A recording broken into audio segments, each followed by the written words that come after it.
guess it's still Halloween in my corner. I'm not ready. I'm not heckin' ready. How y'all doing? Have you filled your tummies with candy?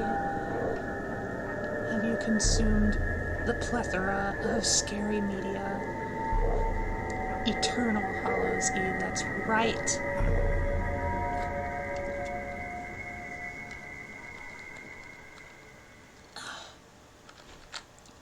Alright. So, quick disclosure. Not only have I seen nor played any of these games before, because they're all indie, but 3 of them I can't really make work through ordinary window capture. So this is my first stream where I do like proper game capture, and I hope it works well enough, because I don't usually do that. But we got 5 games in our lineup tonight, and if we complete them before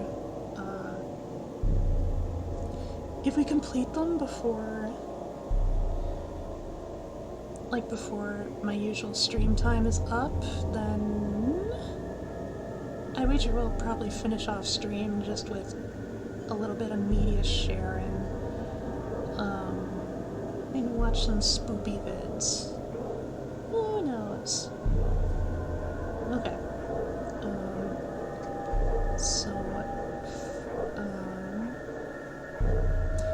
Game marathon, yeah.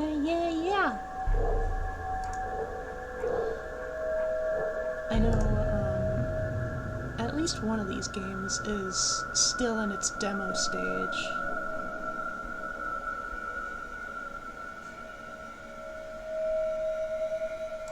Okay, so starting things off, we have a game called Loveland, which is a game I've honestly been wanting to stream for a while now, because you'll see it's completely on brand. So, time to bring it up.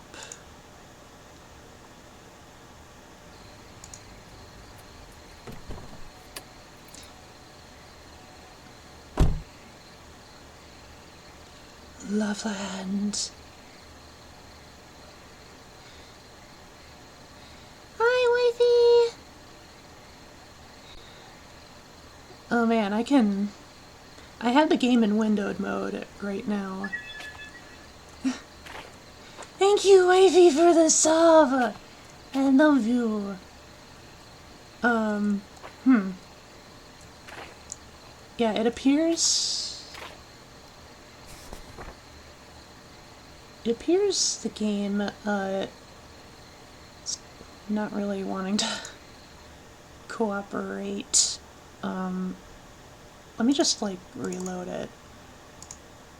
It doesn't seem to agree with stream for some reason.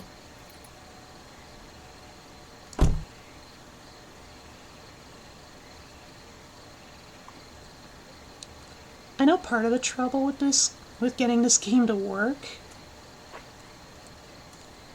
is that, like, if I go windowed mode, like, the game just doesn't show up. It's just like a white window. And then anytime I tab out, the game crashes. So, blech.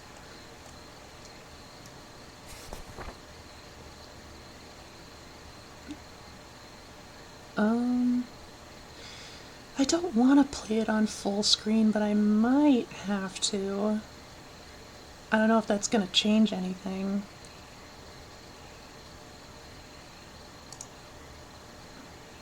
How's this look, y'all? Can you see it? I might need to pull up chat on my phone for these occasions.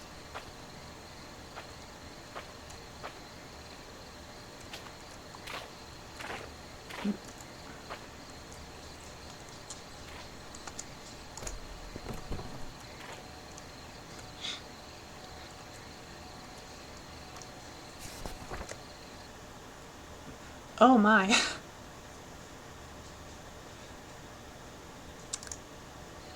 Alright, let me just fix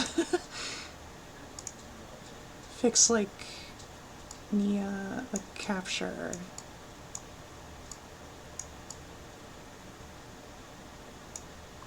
That should be good. And so far it doesn't seem to crash when I Alt-Tab if I have it on full screen. So this seems to work. Alright.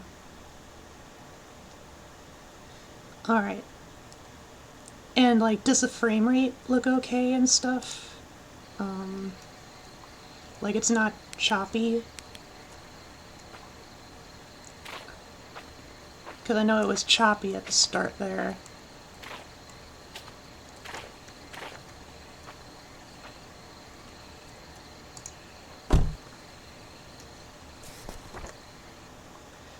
Looks good. Okay. Alright. So I guess I'm starting off the game then. So this game is Loveland. And as you can see, we got little polygon frogs. Polyfrogs. They're wonderful little dudes. But of course this is a horror game, so I might have to looks away. Eh. Ah.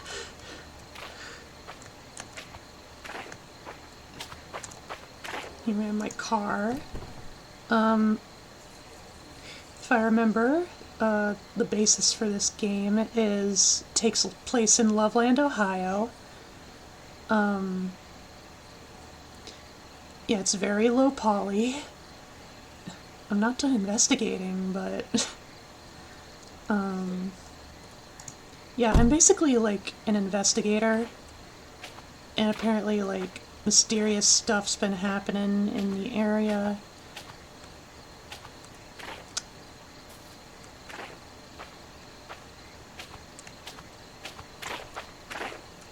Loveland, love.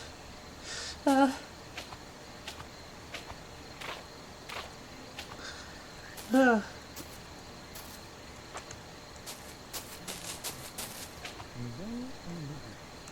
watching a nature documentary. Oh? Doesn't want to be bothered. Cool.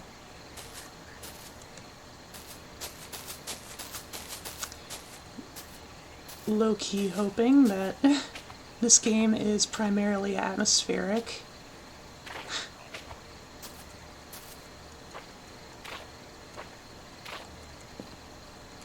Quite the mess. Answer, but the door is unlocked. Ow.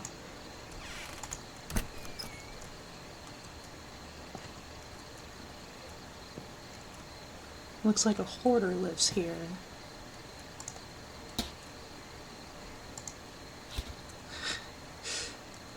Kind of a meager little detail. Bathroom.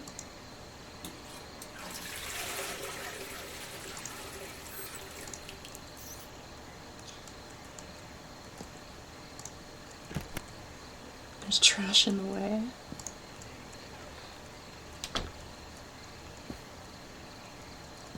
The hell was that? Fuse may be useful later on. Pick up the crickets and mealworms from a feed store, feed the children, check in on the new arrival in 104, use hidden spare key, change out the jugs in the still, and bathe in his glory.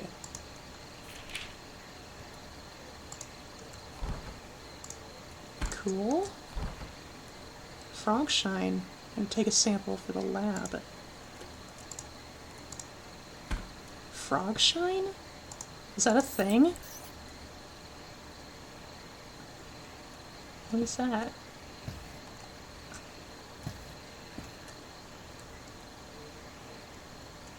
There's something out the window? I didn't see anything.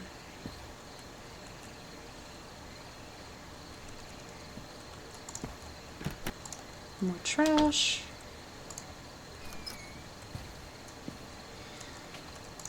Lots of frogs. Oh. Door was left wide open.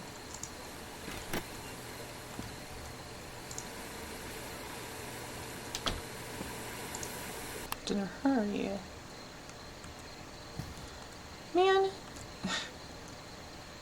They heckin' left their chicken and mashed potatoes. Jimmy found this big-ass frog hopping around the lake. Ain't looked like no frog I've ever seen before. The moment Jimmy touched it, he started acting real damn weird, like he was drunk. I told him to put it the hell down, but he insisted on taking the damn thing home. Soon after, every damn person in the park was falling head over heels for the damn things. Feeding them, breeding them, shit. I even saw one of them putting in a moonshine and drinking it, calling it frog shine. I ain't touching that shit. The rest of the page is missing. Yee. Can of alcohol.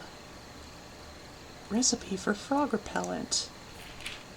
1 part vinegar, 1 part lemon juice, bring to a boil. Fill spray bottle and apply liberally to frogs. Lemon juice, just what I needed. First ingredient I need is vinegar. Vinegar. Yeah, spray bottle. That's the lamp. Vinegar.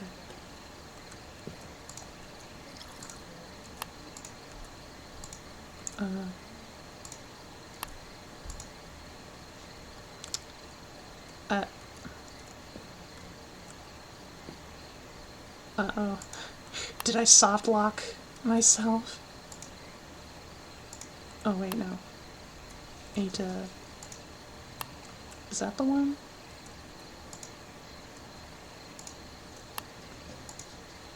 No. The burner? I think I broke it.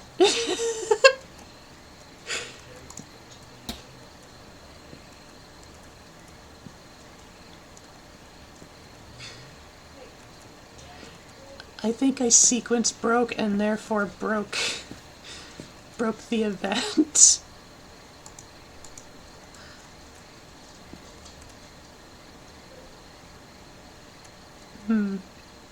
Will I be okay? Will I be okay if I just don't? Joel's red. Missing persons found. Ingredients, cook ingredients.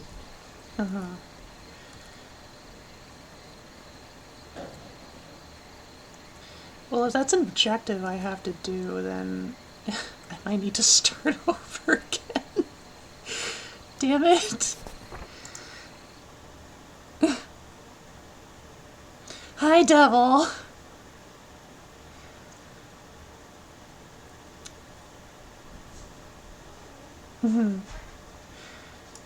Plague arrived.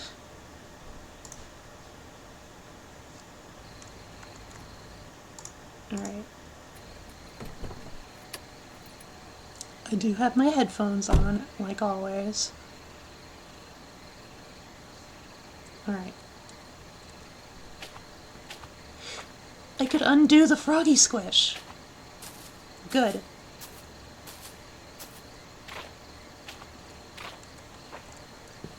Alright. Doors open. Smack myself in the face. Crouch.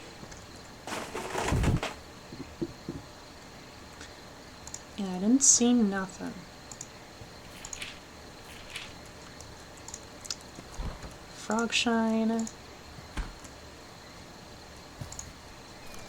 Frog.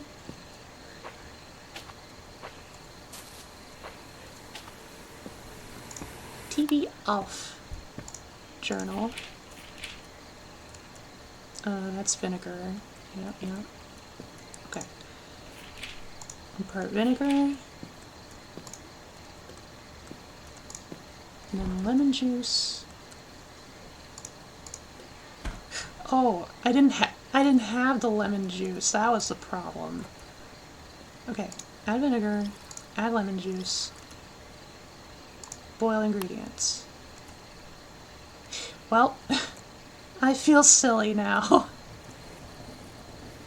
I'll just fill a spray bottle up. And there we go. Somebody there.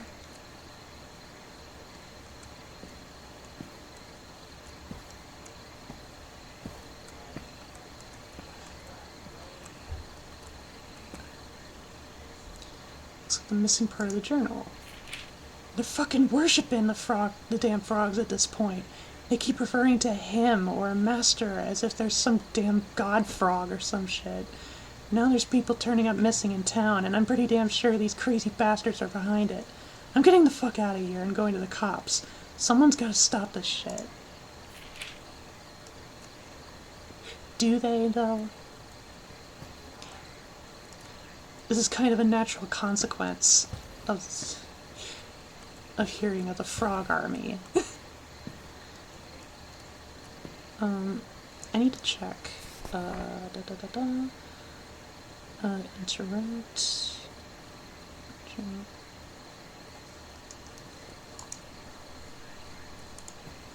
Okay. Right click is how I spray.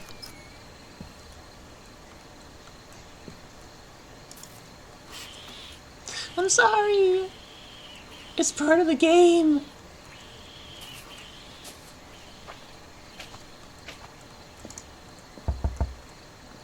Odd. Where is everyone? Ugh, what's that stench? It smells like a swamp. Well, it's not the trash. Nothing in the fridge. Or freezer. More frog shine. Lovely. I found this massive toad when I was out fishing by the lake. I ain't never seen its kind before. It let out a squeal once I got a hold on it, and it started oozing this snot. The moment it got onto my hand, though, woo-wee! I was over the damn moon! But then I heard, I felt someone calling out to me.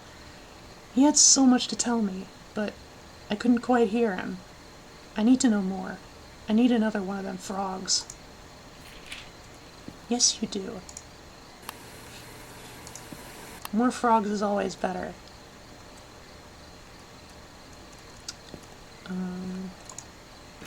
Ooh, screwdriver. Nothing in the dryer.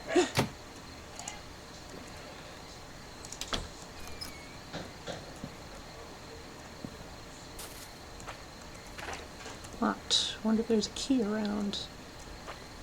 There should be. I remember mention. There it is. Unlock. Smells like someone is cooking dinner. Carrots. Smells really good.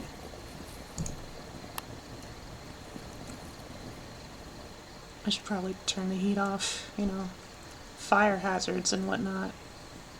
It's just polite. Either Jimmy was real smart, or it was dumb luck that he found out mixing the frogs with the moonshine let us connect with the master without getting too fucked up on the brain snot. Now we can stay connected to his glory and still perform miracles in his name. Hallelujah! I've been bringing the frog shine up to the bar I work at and slipping it to a few people when they ain't looking. You can tell when it hits them. They have his love in their eyes. I try to guide them on back, but they always know where to go. The master will be happy.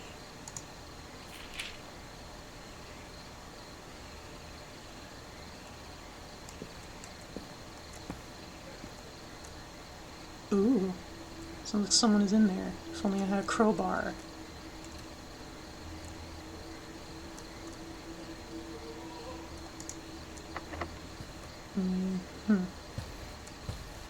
Okay, that's where I came in. Open door.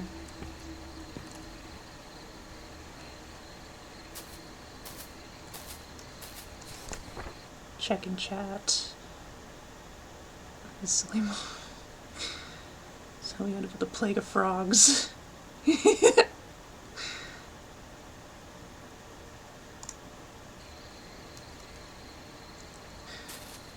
Oh! What happened to the power?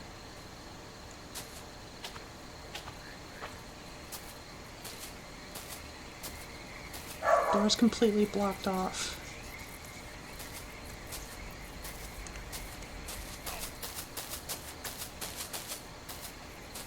Can I get in from this side?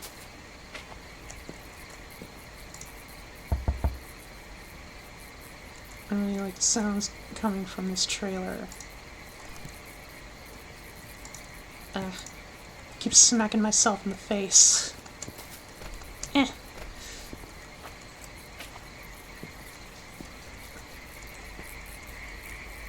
It's a bunch of random videos of frogs on repeat. Nice. Oh my. Knows best for he hops farthest. More blood for the master, more food for the master. Is that... No, that's more brood for the master. Ooh. Spiders.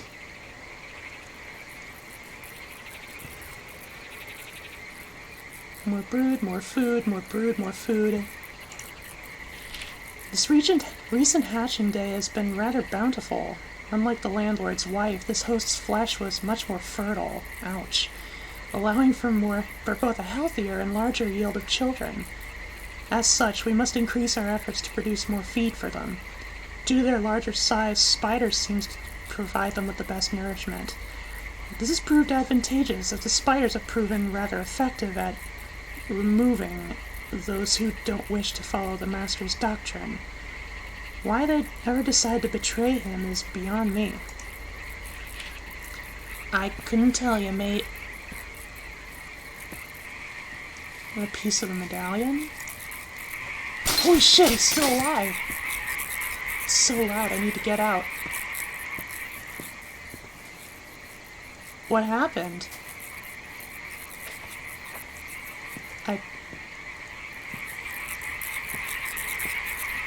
I know the glass shattered. Oh! Oh! I better not go in there. Probably a good call.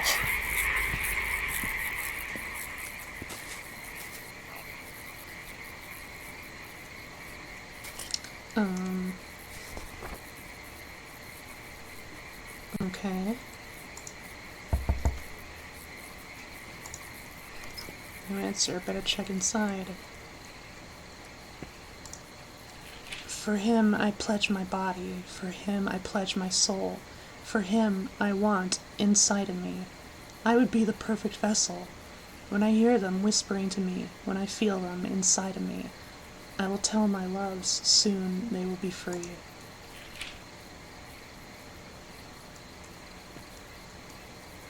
Hatching day.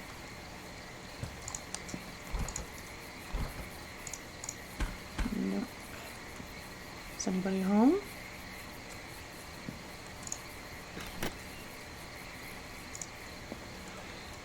Oh, one of the missing persons. Are those eggs? They appear to be hatched. Where?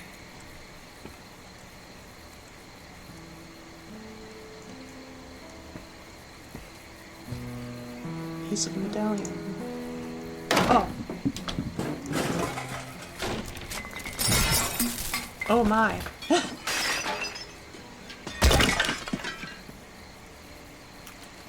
Are you decent? Where are the eggs? Shell T, deceased.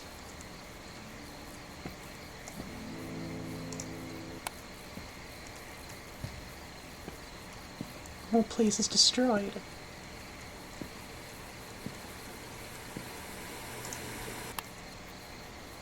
I never did this left through the window.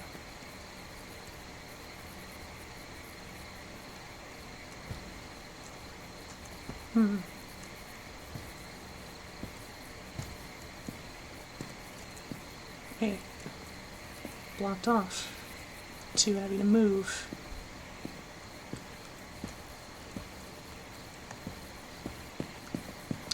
Okay, so I think I need to leave through the window? There.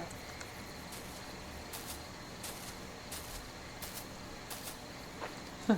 Clever use of a pontoon boat. What? Everything is rusted over, probably hasn't been used in a while.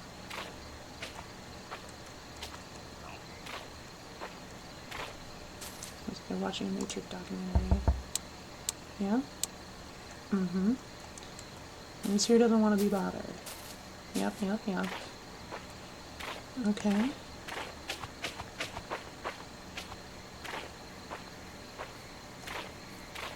Okay, that's a trailer I was just in.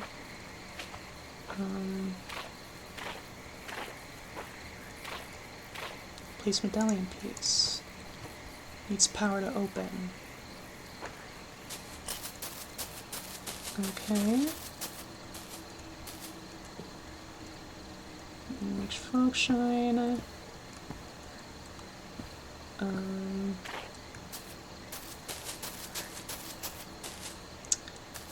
Need to find like a circuit box or something somewhere.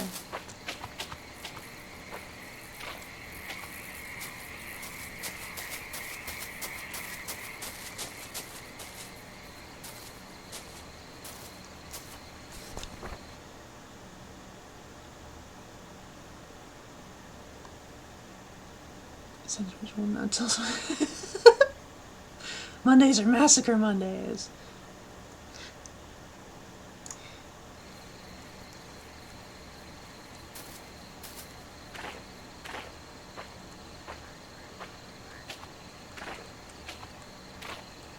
The Wednesday ritual is all in preparation for Frog Shine Friday. Locked.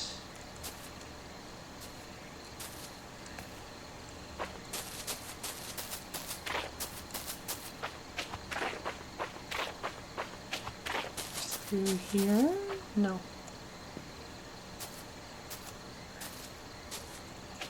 Oh wait, of course. Wait.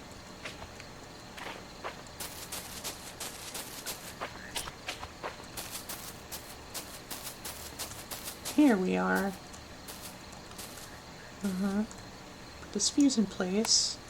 Flip the switch. There. Should fix the power. I need another medallion piece. Wherever it be.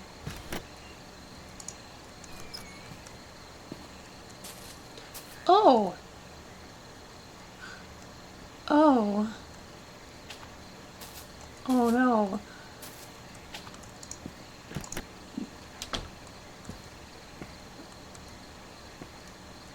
Oh no, that wasn't me, was it? It couldn't have been.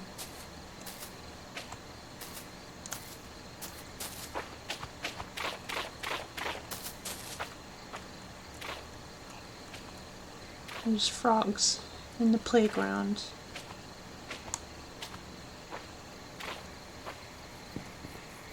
Locked off.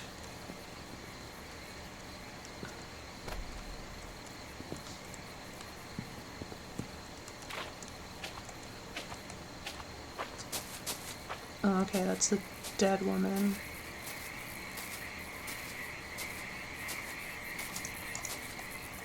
Still.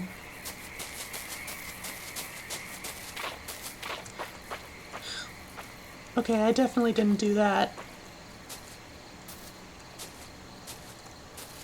Why are all these dead frogs? Some piece of medallion, yeah.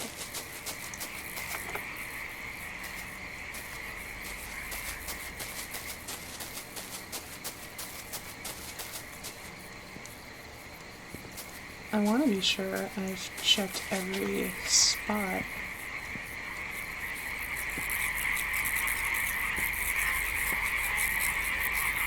I took the medallion from there.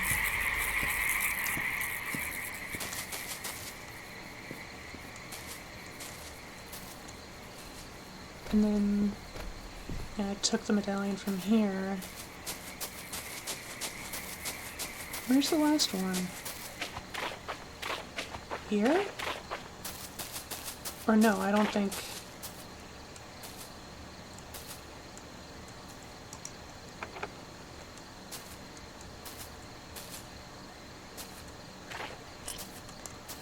Oh!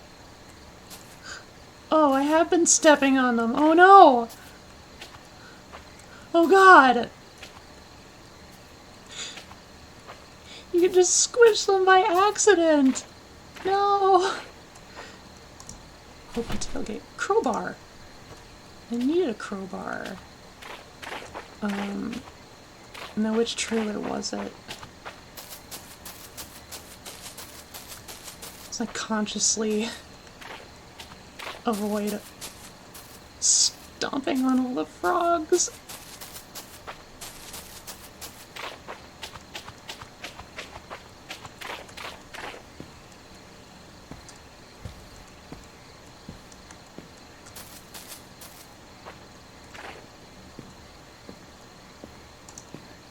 Up. Where the hell was that? Hi, frog. Just a little indoor pond. It's kind of cute.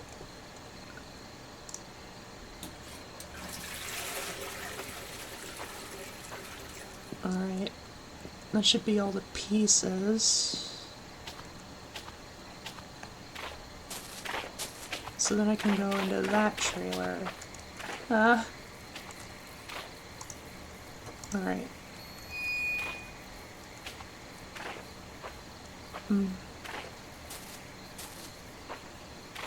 Oh. To be continued! Thank you for playing! Woo!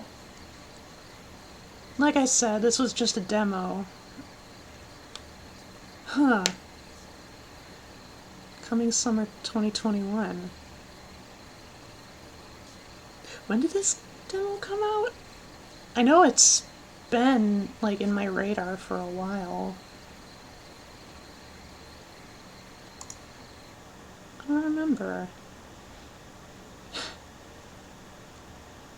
Esker Monday leads to Trial Tuesday, which leads to Ritual Wednesday, which goes to Terror Thursday, and ends with Frogshine Friday.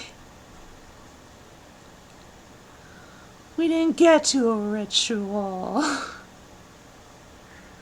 Oh, noes.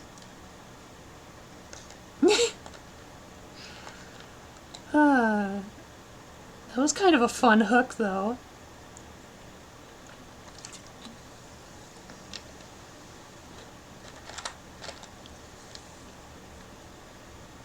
Yeah, that was Loveland.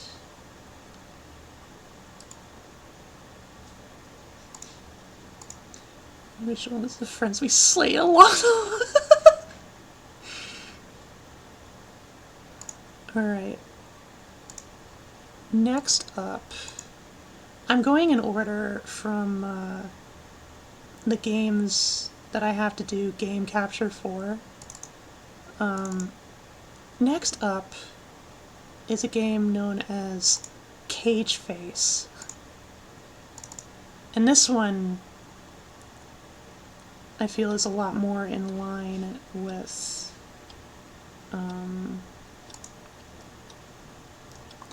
I feel it's a lot more in line with with like your typical like spooky game. Like it's kind of spooky survival-esque. Alright. I'm gonna move the window. I want to make sure like it doesn't try to be choppy. Alright. Looks okay. in which case I'll move the window back up. Alright, so this is Cage Face. It's another sort of game where we're playing as an investigator. And apparently, like, we found VHS tape and pictures and, like, murder happenings and stuff.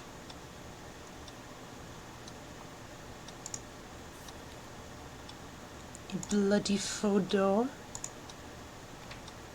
Multiple stab wounds to the body. The possible weapon used for such wounds could be a pickaxe. Probable cause of death, collapsed lung. Sorry, couldn't wait. I'll lay some glow sticks behind me. PS, record everything.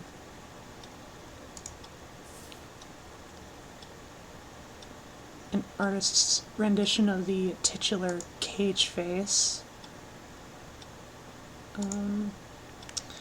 May 26, 1987. Most of these historical sites are to be treated with a bit more dignity, according to my uncle. Yet this evening he decides it's alright to have a little drinking party around this old mine that was uncovered recently. All day he had been assisting the locals in opening up this entrance, working their way through a wall of spiky rocks, and there's still quite some debris left. It's pretty charming seeing him unwind like this after a hard day's work. Okay, I might have to help him resist the urge to have another bottle. I'm sure his work is far from finished and he still has a bunch to do tomorrow. It's been a cool evening and people have been returning home by now. I had to come back to the site when I realized I forgot this diary. Good thing Phil reminded me of it when I brought him to his apartment. Man, dignity my ass. Look at all the bottles they've left around. Quick note to self. Ask Jeremy tomorrow if anyone entered the mine earlier this day. Just spotted a wandering light in the distance when I peered through a small opening between the remaining rocks. Did someone manage to get in and trigger a second collapse of the opening? I'm not going to try and push the rocks aside just by myself. Is that a bird I hear?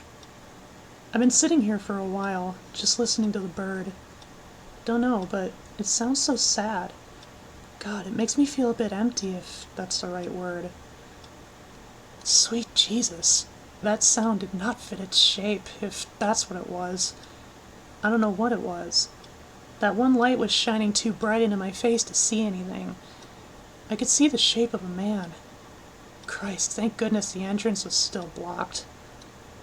May 27th. It's hard to remember all that happened in that split second. My brain was trying to save my skin. I remember the bird from before, but no other sound. I'm sure there was something else. I tried to share what I observed there, but hell if I know how to start. Are you sure it's not dangerous in there? Was all I could say to my uncle. What if something's in there? I continued. He told me he'd be delighted if he found anything. Perhaps traces of history and artifacts that can tell us more. I had less trouble describing the situation to my friends, but their response was harder to process. They told me I should have gone to sleep as they did, and not let the drink get to my head. Well, I wasn't the one vomiting yesterday. I'm not sure what I saw, but that shape and the bright light sure linger as an afterimage in my mind. Good news. My mate Phil, despite not entirely convinced of my story, is very interested in a journey to the mine. He so happens to have a video camera. We'll be awaiting the removal of all the rocks at the entrance. Once that's done, we'll sneak in and see what we can find.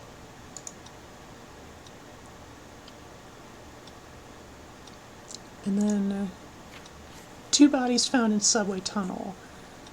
Police earlier this Friday identified the corpses of 2 men known as P. Everest and H. Avery, who were found in a tunnel within the Chicago subway. The cause of death does not seem to be an accident of any kind, but rather a murder.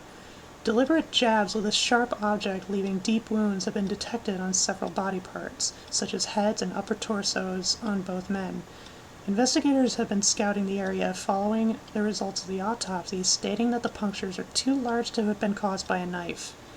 'Cause it was a pickaxe. We're going mining, boys. Or the tunnel under construction. A shocking sight was discovered this weekend when construction workers went to check up on the progress of the repairs in a tunnel in Bristol.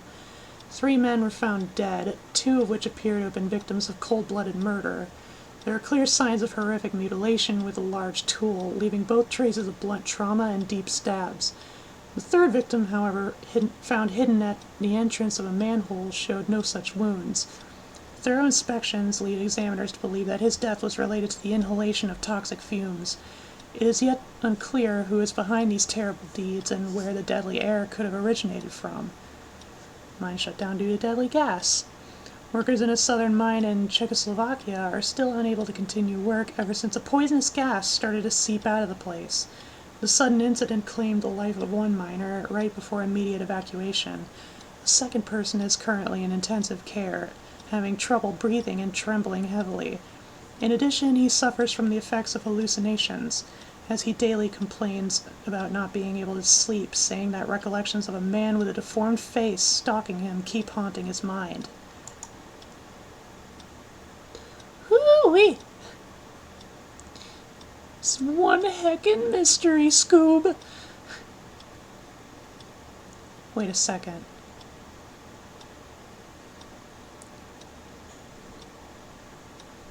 $6:47. It's 6:47 where I'm at right now. That's cool. Alright, that's the VHS player. June 13th, 1987. Pop it in. Let's fucking go. Oh god. Zoom in to examine some of the objects more closely. Alright,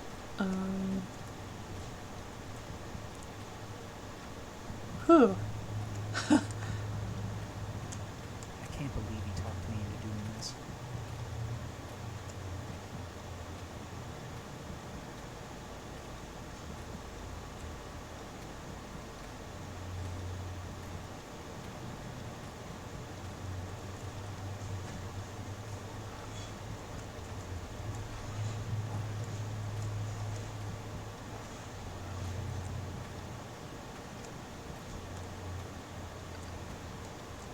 Okay, glow stick. Wow, the mouse sensitivity is kinda low. What's this? Lantern. Crates. Pickaxe. Whoa. Turn around.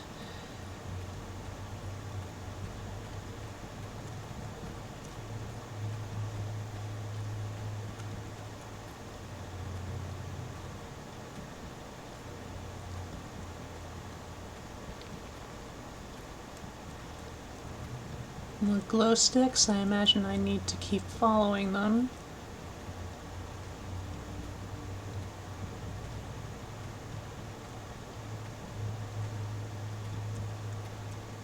Mine carts.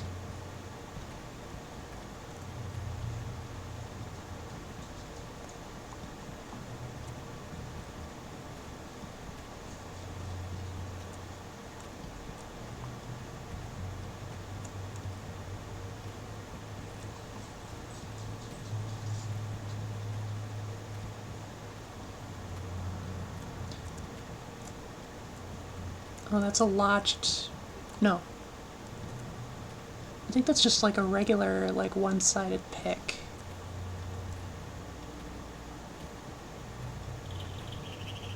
I don't remember ever seeing, like, pickaxes that aren't, like, double-edged or, like, double-headed.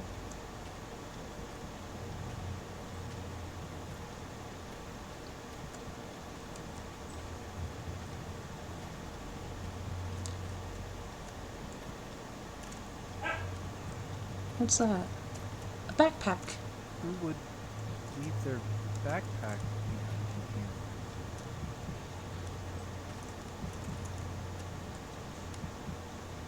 Oh. Oh. Oh. Hey, brother.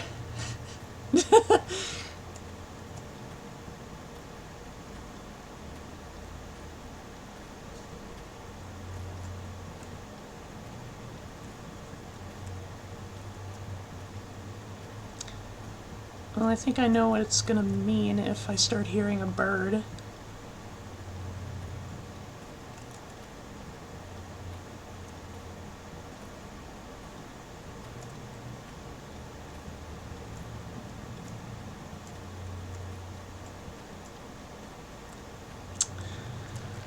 Oh.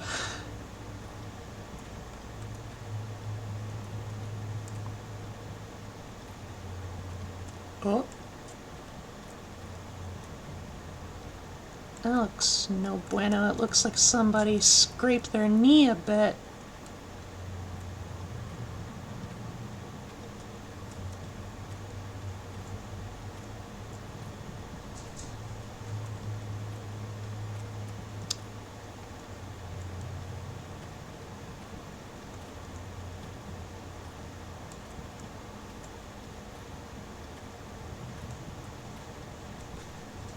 Oh boy.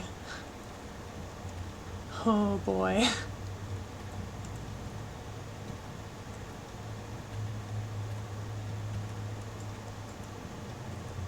Following the blood trail back to us. Which way? Not that way. Gotcha.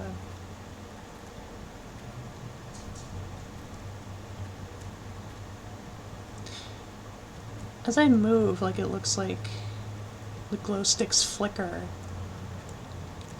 Wait, is that? Uh-oh.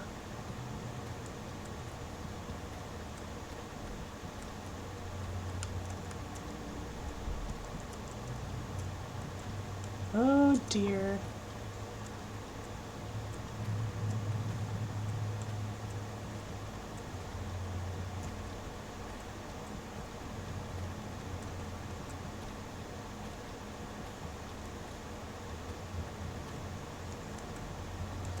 So many flesh wound.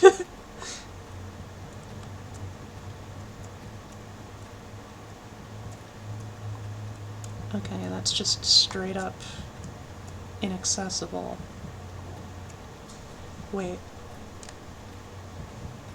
Let me crouch up to the dude.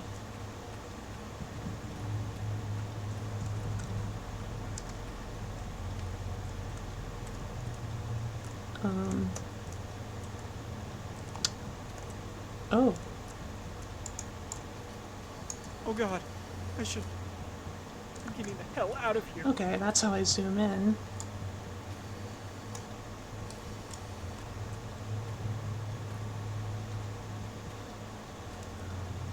Oh, dearie me.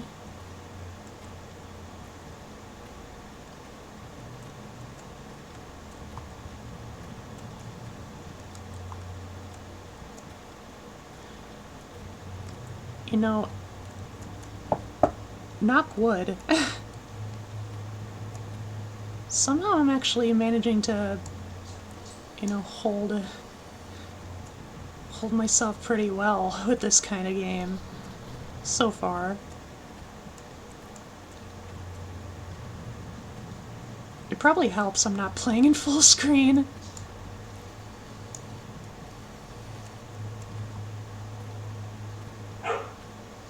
Rough. It's air. It's hard to breathe. Yeah. Anoxic gas is a thing, my dude. It's not good for you.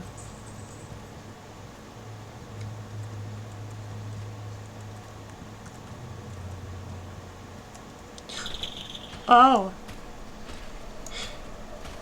Hey there, dude.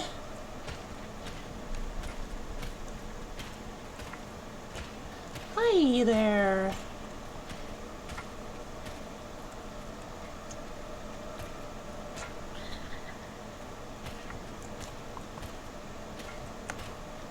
I'm just gonna...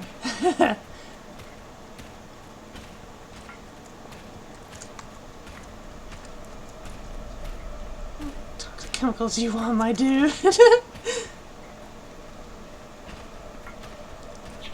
I mean... It's your life.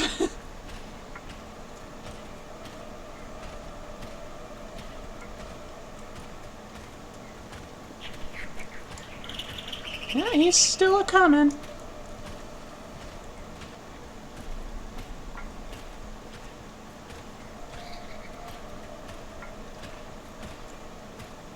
I'm probably gonna collapse. Oh! Yeah, he keeps a coming. Oh lord, he coming!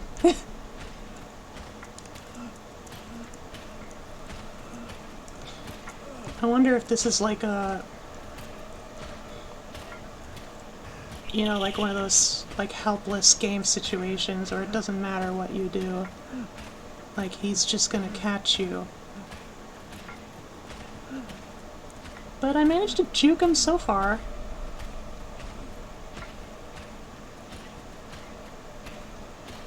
On to the rats that eat you. I mean, frankly, that's a plenty fine legacy.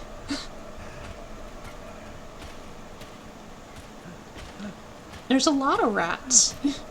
There's a lot of rats in the world. That means your story is going to be propagated for a long, long time because rats keep telling your story. You can always trust the rats.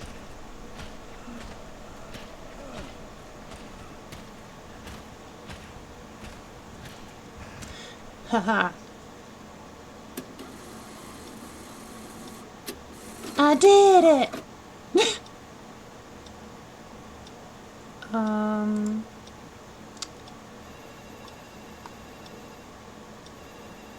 What's next?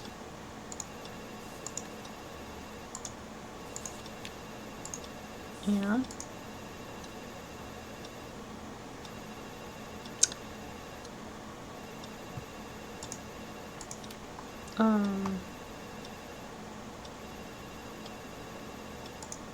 Telephone.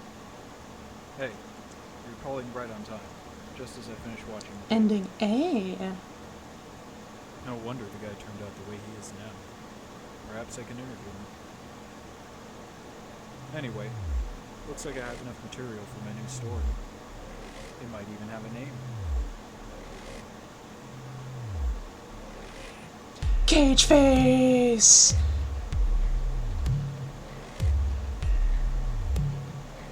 Huh.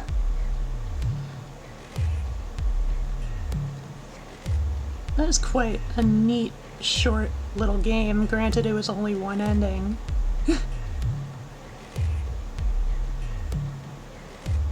I suppose the next time, I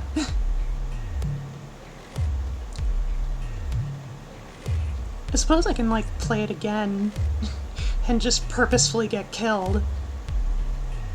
Just to see what happens. That was pretty neat, though. It had good atmosphere. Good atmosphere, you know, for an indie production. That was neat.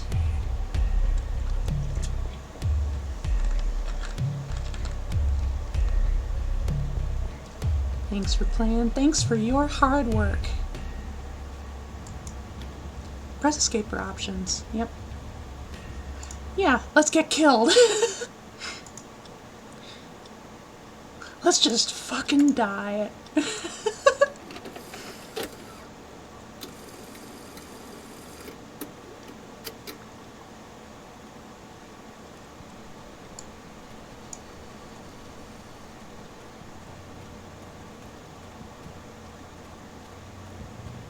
can't believe he talked me into doing this. What's the problem? It's just a cage, dude. You're acting like you've never seen a dude like that before.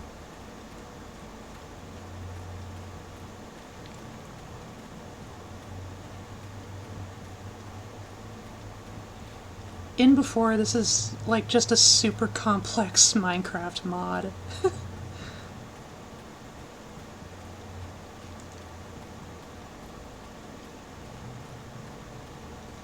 Then first goes and by the next generation.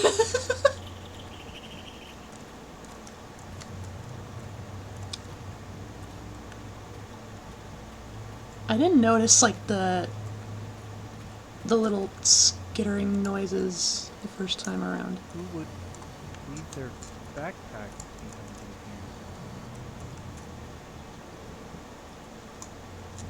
in here? I see you! Oh, you can't zoom in and, like, see his full glory.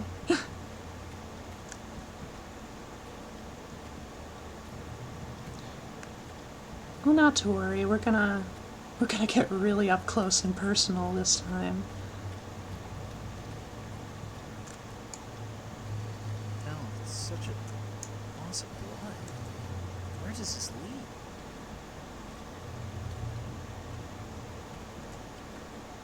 I mean, ideally, it would lead to a hospital, but I imagine mines of this sort are not too plentiful with those kinds of resources.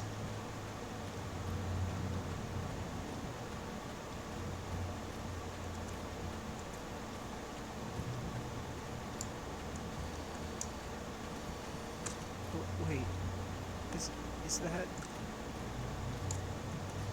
Oh God, I'm getting the hell out of here. It's not weird to stick your nose right into someone's open wound.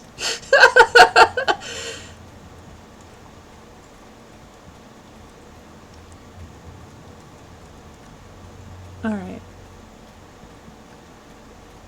Let's heckin' go. Let's meet the man of the hour.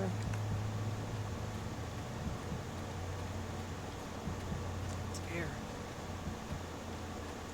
It's hard to breathe.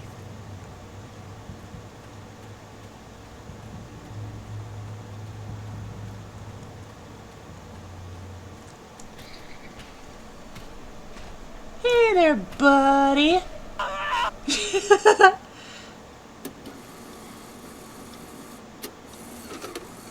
Nice.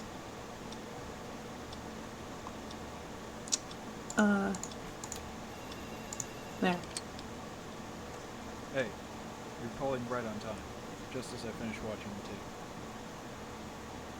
He was murdered right there while recording. Some real intense stuff. Anyway, looks like I have enough material for my new story. It might even have a name. It's almost like the dude just stood there welcoming his death.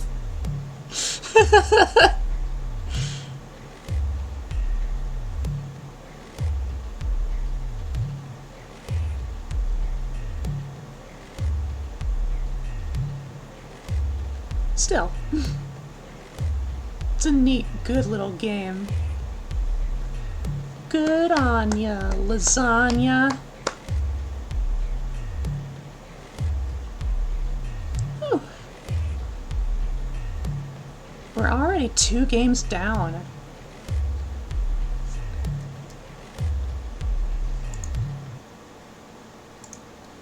And that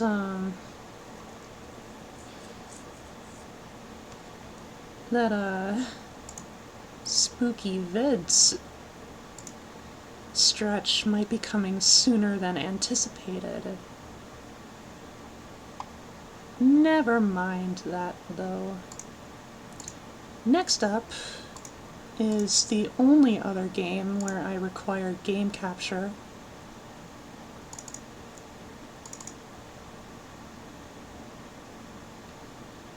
And it is called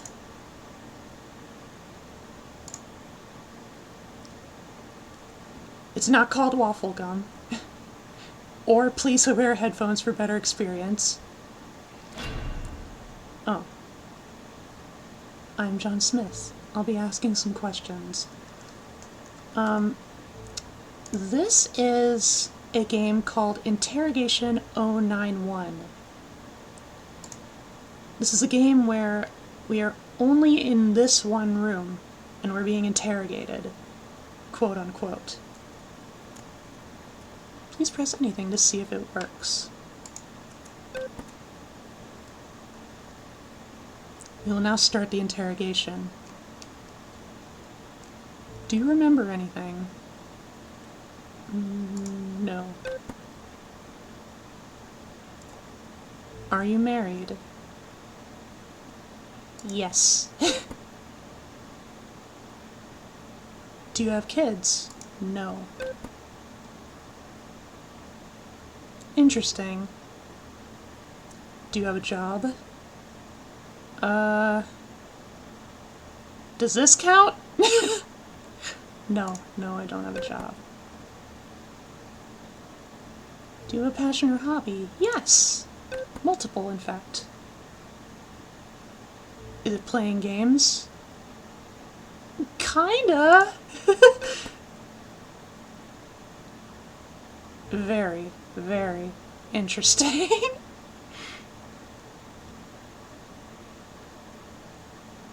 Take a break.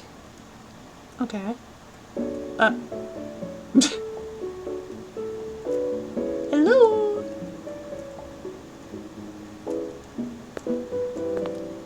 Cool.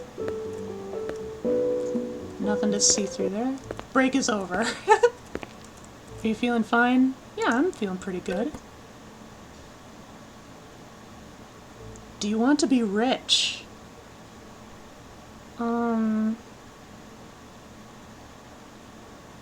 I mean, it would be nice, but I don't necessarily... Do you want to be successful? I suppose.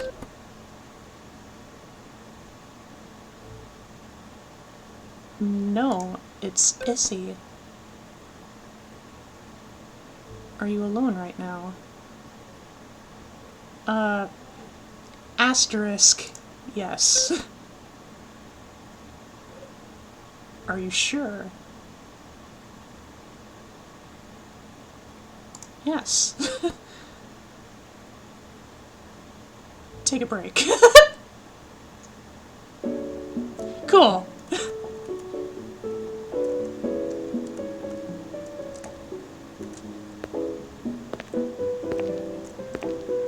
I'll do figure eights. Let's break over.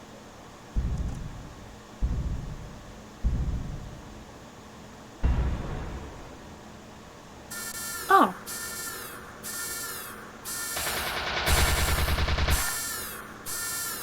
Are we in an SCP containment breach?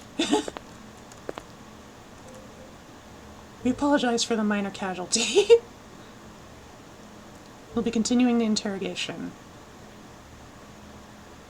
Do you feel isolated? Are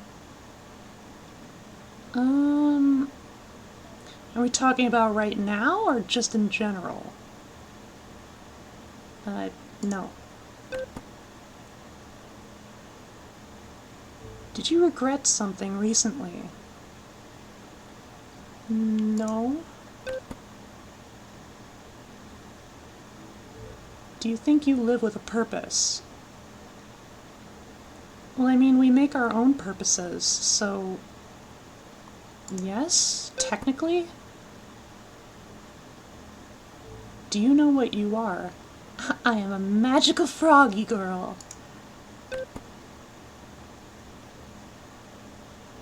Do you think you are free in life? Not particularly.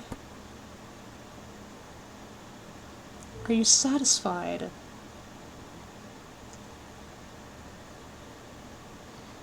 I mean, I always want to strive for more and better.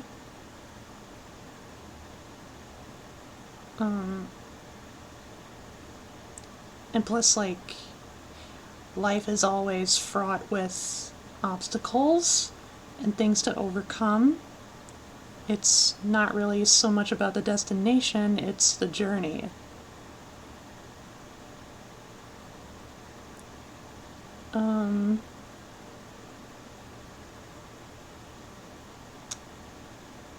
I guess. Do you still think you're in an interrogation? No.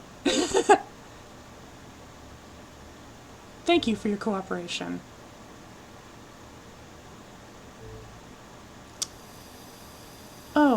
joy.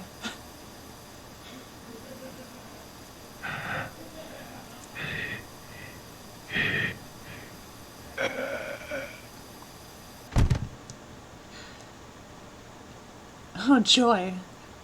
That's the poisonous gas from earlier. It's the noxious fumes. Okay, so I'm in my prison cell with no pillow, no mirrors, no possessions.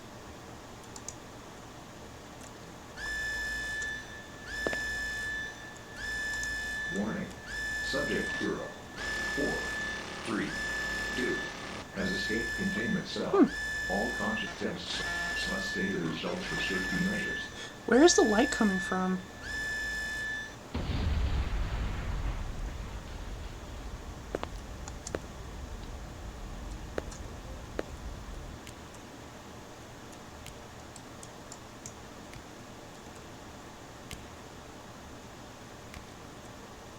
Is someone coming closer?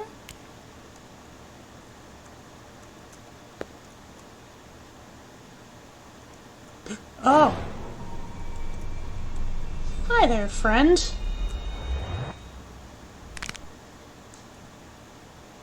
You seem to be in a state. Huh.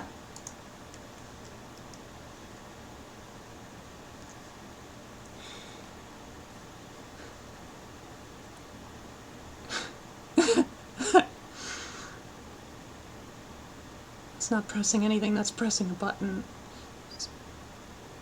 Are you breaking the rules? Are you trying to break you by leaving alone for long periods of time? Ended the game instead talking to us. Rude. Dead people fart, so was released when they die. Oh no!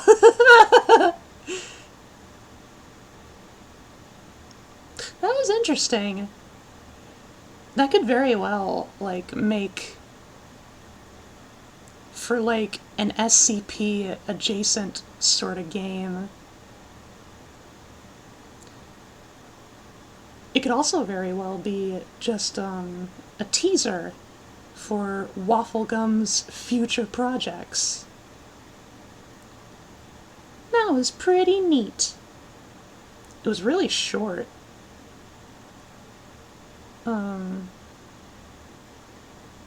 I'd be tempted to play again and see if, like, there are multiple endings, but you know, it was already really short, and it would only consist of me, like, going back and just saying, like, the opposite answer to everything I said.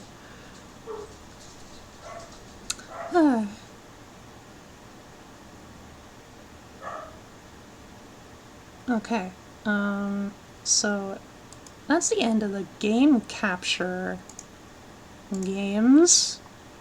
Up next is a little game known as Hush Little Lily. It's made through Renpy. Contains blood, bones, death, and jump scares. Alright. Yep, it's made through Renpy, so it's gonna be a lot of, like, pointing and clicking. About all I know about this game is that a little girl named Lily was captured by a monster and need to help her escape. Alright. And it's probably gonna contain many spoopy imageries. Yeah, you all saw, hopefully, the, you know, the content warnings.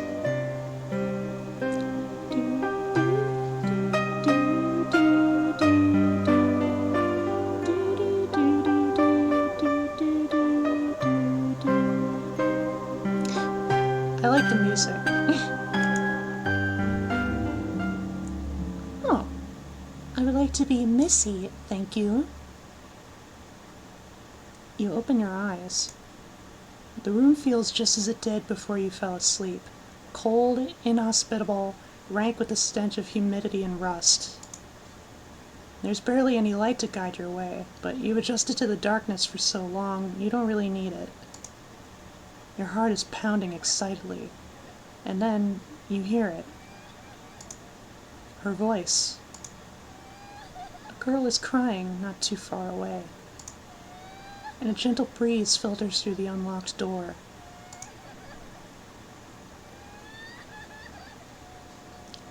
New interactable objects. Aha! Rusty iron shackles are hanging from the stone wall, but you aren't bound by them. An empty food bowl. Even if it's filled, you aren't going to touch it. It's filled? That doesn't look very filled. A reminder of the world a prisoner might never see again. Okay. The door. The door was made heavy and thick, so one cannot break it down easily. It's usually tightly closed, but tonight it is unlocked. You're free to go. It's now or never. You can only save in certain hallways. Be sure to keep a lookout for the icon below. Noted.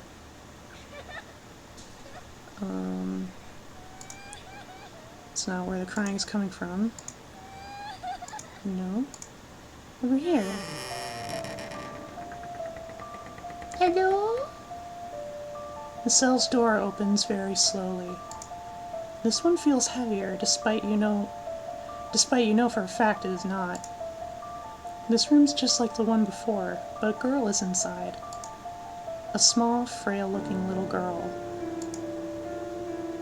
Bound by the ankle by a shackle chained to the floor, she was kept so tantalizingly close to a stool standing right in front of her, with the shiny brass key to her freedom sitting on top. All just away enough from the girl, so even if she crawled and stretched her arms, she couldn't touch it.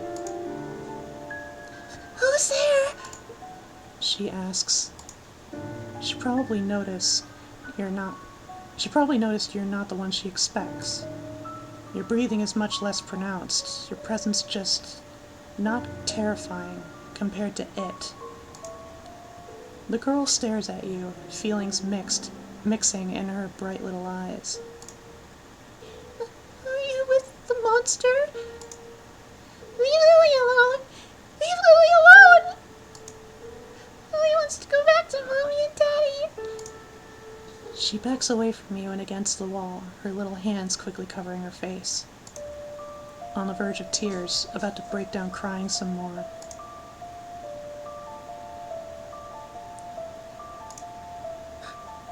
Well, it is a clown. There's nothing scarier than clowns.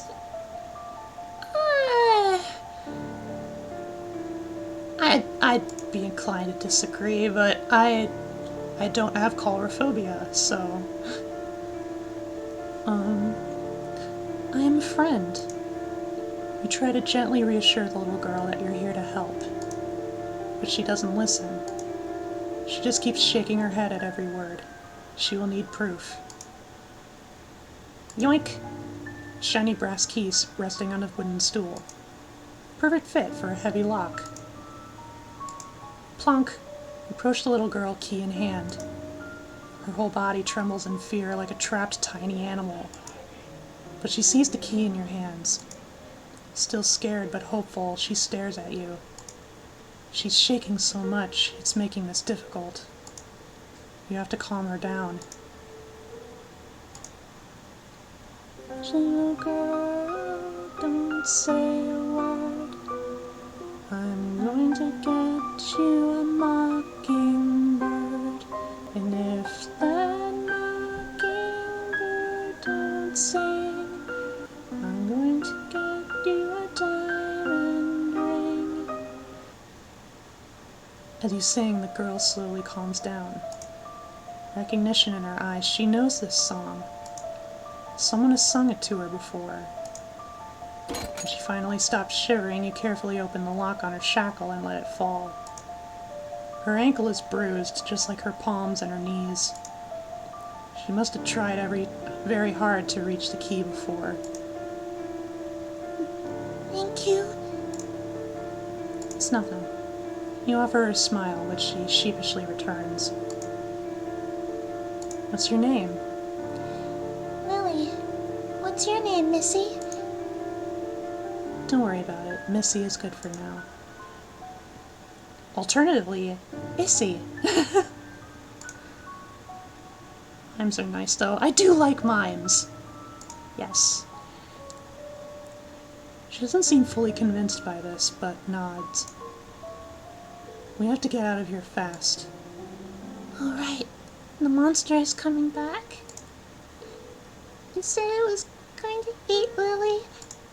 It said Lily is never seeing Mommy and Daddy again. The girl tears up a little more. You gently pat her back to reassure her. You're getting out and back to them. You have to have hope. Yeah. Lily had to stay hopeful. The girl attempts to be brave and puffs her chest, even though she still looks somewhat hesitant. Let's get out of here together. Let's hurry. Shackleball chained to the floor, it looks uncomfortable beyond belief. Lily gently rubs her ankle just by looking at it. Lily walks over to the window and tries to reach it. It's too tall for her. It doesn't seem to be boarded up, though. Can you lift Lily? Yes. You hold Lily and gently raise her up to look out the window. What do you see? Not much. It's dark.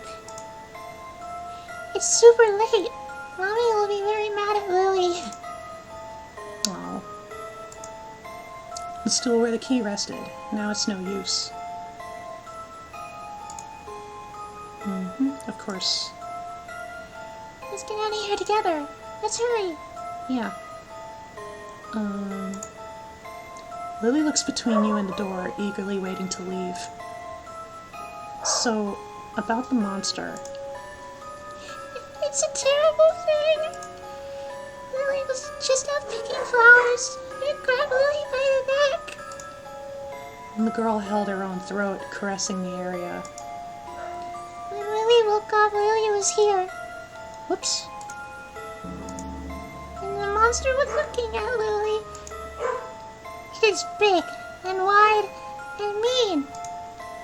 It has an ugly, ugly face.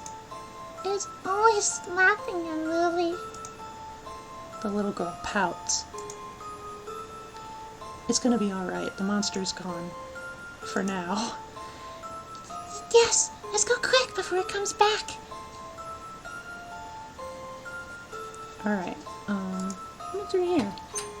Let's play hide and seek. As soon as you open the door, you can smell the fetid scent of blood in the air. It's fresh and cold, rustier than the old iron chains. The room inside has no windows or furniture. The shackles have been ripped off the walls, leaving nothing behind. On the wall, someone has left a message painted in bright red blood. And you have a feeling you know who the sender was. Let's play hide and seek. This was recent. Too recent. And they used way more blood than necessary, making each letter drip more and more until forming a little puddle of blood on the floor underneath. The girl covers her mouth to not let out a scared shriek, shivering in place. But is not really certain if it was because of the message, or the yellowish skull so casually thrown in a corner of the room.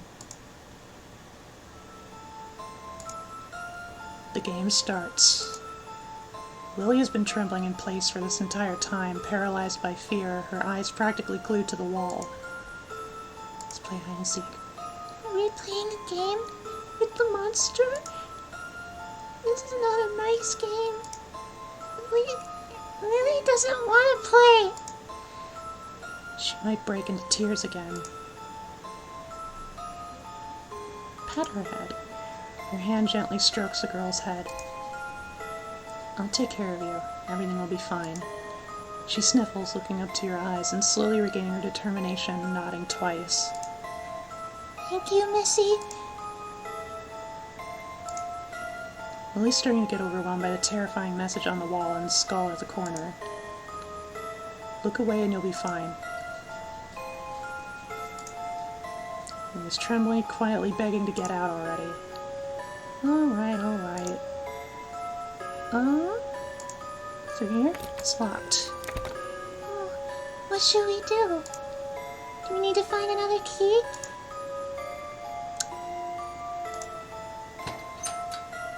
You mean like that one? You kneel close to the pool of blood underneath and saw a key. You take the key. Lily gasps. Don't touch that! It's dirty! Maybe the key's important. We can't leave it behind. Can you clean it at least? Dismissively, you use your sleeve to clean the blood off the brass key. It's sticky, but it goes away fast. Okay. Now it looks good to Lily. Plunk! The key you found fits the lock. There's a huge gaping hole on the right. You carefully look down the hole. It's way too deep. A fall down there would be fatal. You squint your eyes to see further down.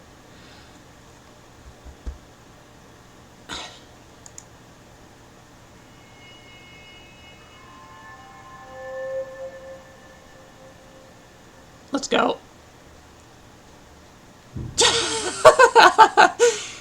What are you looking at, Missy? We have to jump across this hole. And the abyss stares back. Whoops. Lily looks behind herself, then turns to you. No, Lily can't jump over that. Lily will fall. Yeah, you're too short. Bet you never ate your veggies. Lily does. Lily eats them all. From the way she refused to maintain eye contact, it's easy to tell she's lying. If you did eat them, you would be big and strong like me. Don't be like me. Then you could jump over this hole. Thankfully, I'm a frog, so jumping is no problem. Lily crosses her arms and pouts. Let's find something to make a bridge. Meanie. I'll just save. Wait, what did that say? Do diary. Lily had to make sure to write in the diary often. Lily wants to record everything. This door? The room beyond that old door was a kitchen. The bulky metallic stove was perfectly dusted off and maintained, constantly used. It might even be still a bit warm. Lily is restlessly looking around the room. Despite her mood improving so much, she's still anxious about getting out. And while walking around, little Lily's feet trip on a few pebbles on her way, and she falls right on her knees. The floor is cobbled, so the hit is quite harsh. She recoils in pain, quickly sitting on her behind and holding her left knee.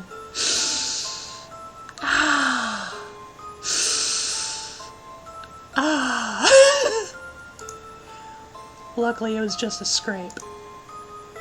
Oh no. It hurts. You're quick to go to her, caressing her head to calm her down. Sing a lullaby. Little Lily, don't you cry.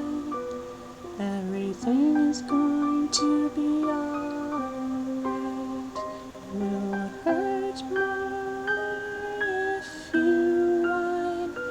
Don't you weep, it'll be just fine. The tears seem to stop. Lily likes it when you sing, Missy. Lily is sorry for crying. It's okay, it looks painful. You're a very strong girl. Yeah. It didn't hurt that much, so Lily can take it. It still looks like it was used frequently. There's a kettle on top, which still has some water inside. Lily gets closer to the shelves, trying to find anything that could be of use. But there is no such luck. This place is clean. At least clean of anything remotely useful or interesting.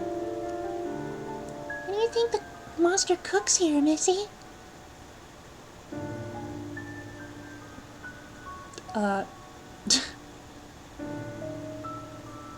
Here's the thing. I feel like if the monster cooks children, they could easily make, like, children's soup or children cookies.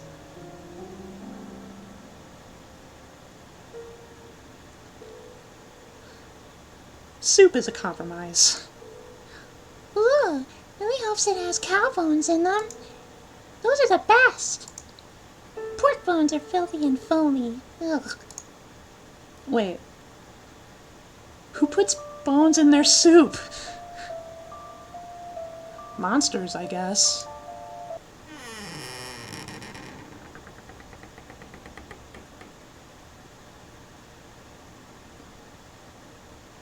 Is this really necessary? What do you see? What do you see? No matter how much she tries to jump, Lily couldn't reach the cabinets. There are a few teddy bears and a hot dog stand. Really? You put bones in to make bone broth. Ah. I'm not a cook, so... Thankfully, my wife has the know-how. Her eyes are now full of excitement and wonder. No, it's empty. Stop teasing, Lily. The girl pouts, softly punching her leg. Maybe the monster doesn't keep human food because it eats little children. Mommy would always tell Lily to be a good girl because the monsters will come and eat naughty children. Maybe Lily is here in the monster's house because Lily is a bad girl. I don't think you're a bad girl. You think so? Thank you, Missy. In before Lily is the monster. A frown is on her face. When Lily fell, Lily's dress got dirty. Mommy's gonna be so mad. The girl starts patting herself, trying to dust her dress off.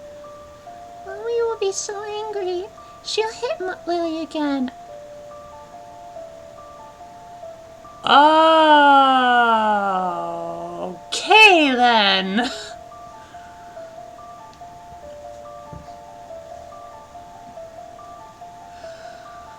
All right. No, no, no. Lily's sorry. Lily's so sorry. She looks like she's about to cry, but seems to be trying so hard not to.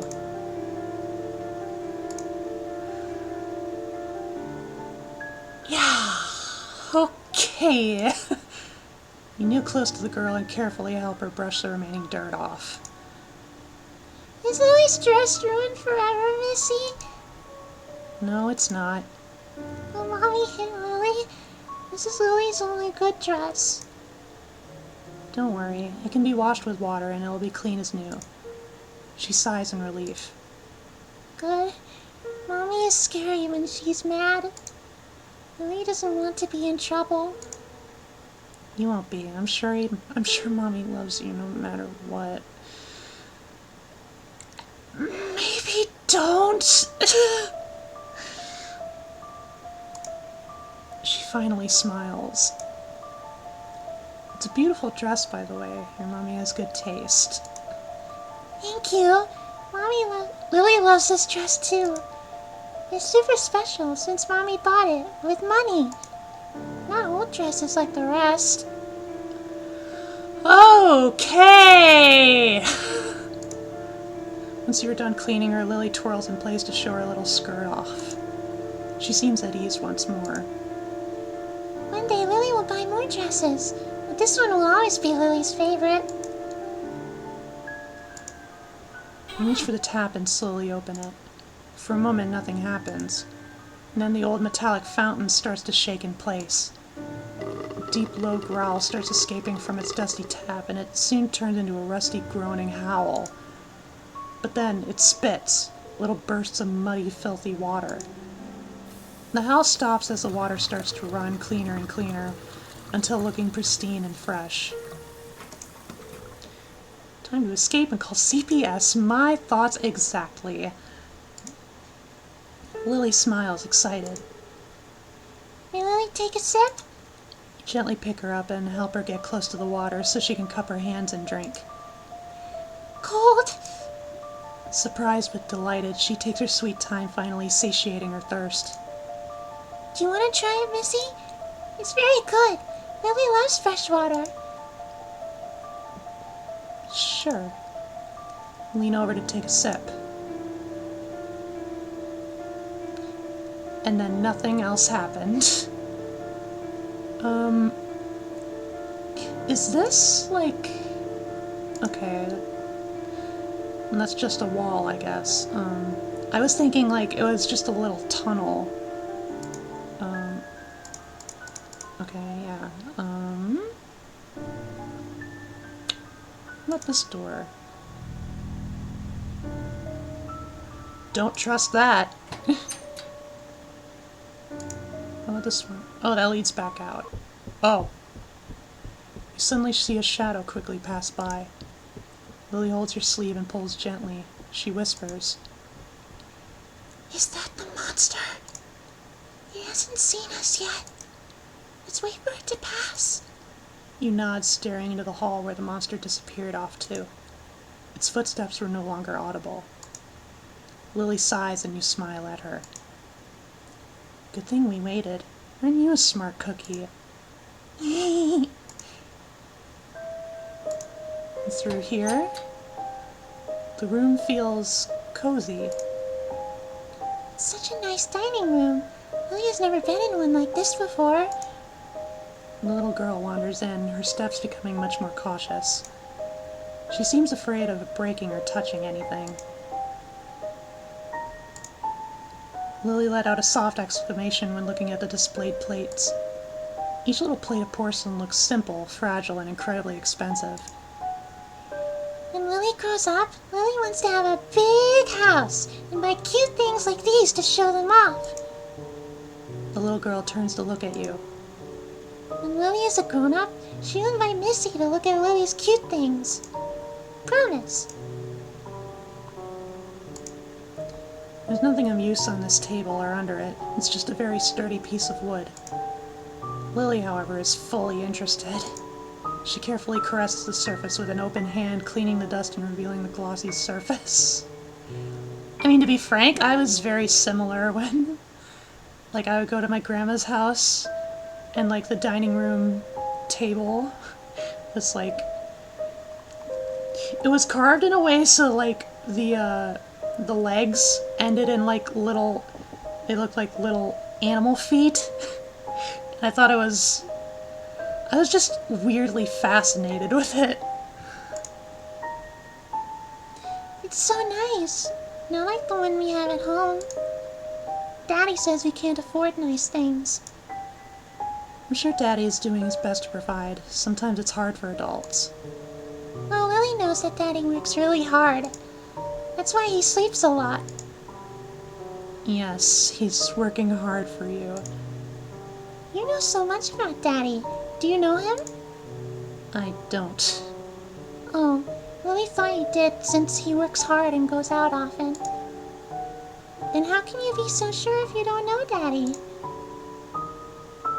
It's always because that's what Daddy's doing. They can't buy nice things. It's just a guess.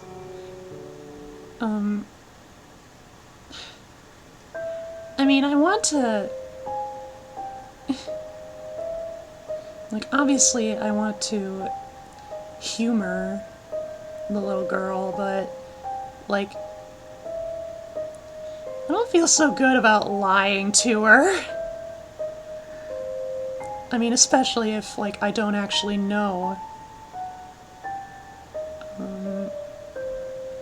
It's just a guess. So it happens to more people? Wow. What's that supposed to mean? Lily picks up the broom and starts to sweep. Lily loves to help at home. Lily tries hard to be good, so Mommy will smile more. Your mommy must be proud of you. She smiles and nods, very proud of herself. It's a fixed window, so you aren't able to open it. The glass also seems to be very sturdy. You take a closer look. Ah! Something was right outside. It stared back, its mouth smirking from side to side. Monster! The girl screams and you hold her tight in response. You take a second glance. It's an odd mask hanging on an iron bar outside the window. The girl sighs. Lily hates this place. She hates it so much. The girl hugs you close, letting out a few sniffling sobs. Lily wants to leave. Jackass. Lily, after looking around for a bit, turns to you. After we get out of the monster's house, Lily wants to invite Missy to Lily's house. So you can meet Mommy and Daddy. What if they don't like me? They're gonna like you. You're so very kind and nice, Missy. It's only Jack. He's here to save you from Oogly Boogly.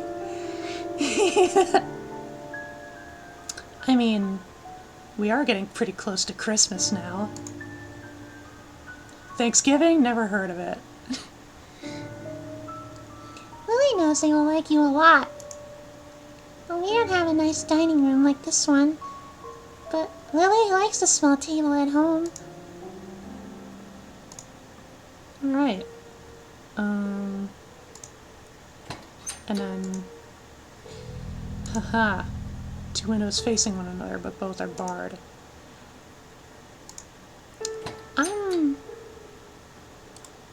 I can't save. Or yes I can. Cool.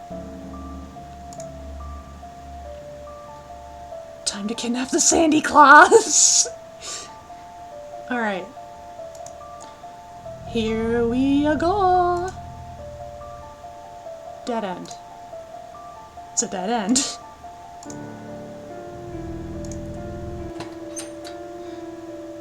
Hooray for pointlessness! But there's a plank right here. Lily excitedly points you to a very heavy, thick, completely out of place plank lying right there in the middle of the room. She's so proud of her finding, lifting her nose and smiling. Lily found a big log. This'll be a great bridge. You ruffle the girl's hair. Very sharp.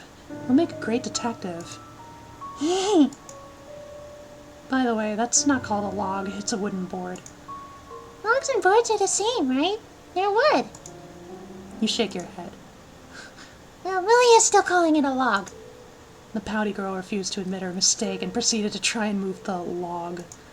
Her tiny arms were not strong enough to carry it. Fearing that it might in fact crush the little girl, you hurry to take the log yourself.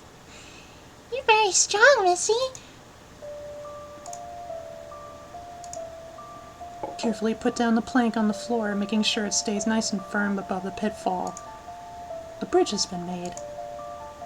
Ta-da! We're so smart. Alright. Bridge stands above the pitfall. It's not exactly sturdy, but it will have to do. You easily jump over to the other side and wait for Lily to join you. She looks at the plank in the hole, hesitant. Hold my hand if it'll make you feel better. Yes, thank you, Missy. Lily grabs her hand and takes her first step on the bridge. She tries to be brave, keeping her eyes closed, but she squeezes your hand and she tries not to look down. After a few more steps, she finally crosses over. As soon as you enter the room, the distant sobs of a woman suddenly echo in the hall. That sounds like a lady in trouble. Missy, do you think there are more little rooms where the monster keeps people? Anywho, we have to help her. The lights suddenly switch off and the room went dark. What was that? It's suddenly dark.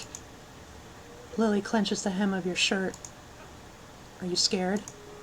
Lily hesitantly shook her head. More importantly, the lady must be in trouble. We have to help her.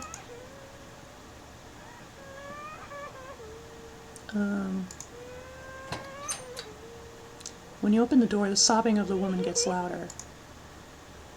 Where's that crying coming from? Lily doesn't see any lady.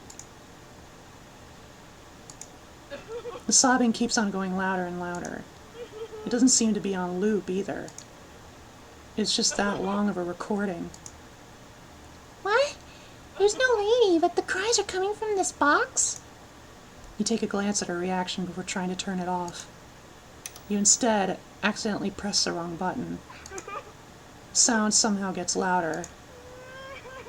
Leave me alone. Please. Please just leave me alone. The woman begins to scream and shriek. You monsters! You finally find the button to turn the recording off. You sigh, relieved. That was nasty to hear. She sounds scared. Lily hopes she's okay. Save. Wait, 2? It's a map! There are many books on the shelves. Lily seems impressed for a moment, curiously looking around. She's clearly not interested in the content of the books, but the various colors of the covers. Do you like to read? Lily doesn't know how to read since Lily cannot go to school, and Mommy and Daddy are too busy to teach Lily. Though Mommy reads nice stories to Lily sometimes. But you, Missy, Lily bets you know how to read because you look super duper smart.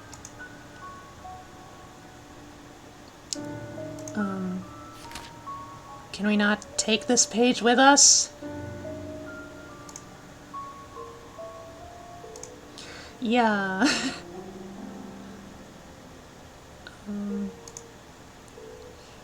Lily seems to be deep in thought. Are you scared of the sound of the woman crying? What's so scary about it? She sounds sad. Other children would probably find it uncomfortable to hear. Well, Lily isn't like the others. Yes, you are braver than the rest.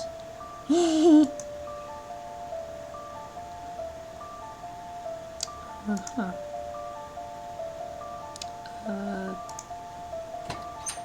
Oh, there was a door right here.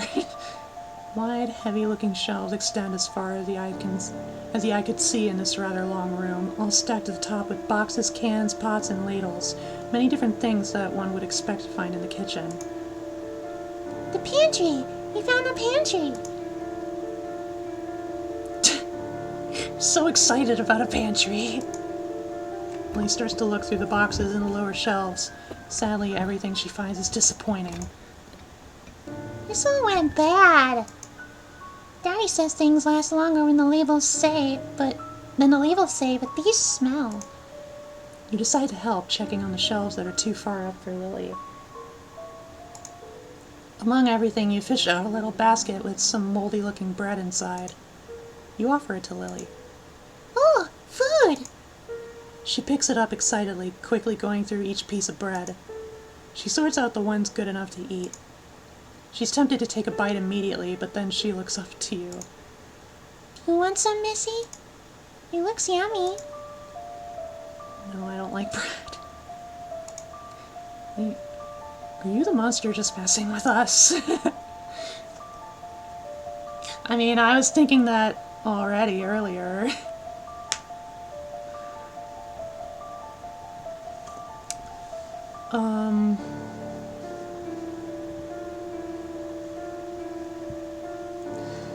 So I know if a piece of bread starts to get moldy, essentially the entire loaf should be trashed. I know that much. Like, just because you don't see the mold doesn't mean the stuff isn't on it. So either way, the bread is probably not as good as it looks. But this is just not true. I do like bread. But you have to be good to grow big, right? I'm already big. You're the one who needs to grow bigger and stronger. You're still a small baby. Lily is not a baby! The girl pouts, but that makes her decide to take a bite. What food do you like, Missy? You can't be picky or you'll get all small and thin. Lily is nagging quite intensely at you about being a picky eater. Anything over here? He's looking through the shelves. Nothing. There are 2 large cauldrons. Lily looks at you, feeling clever.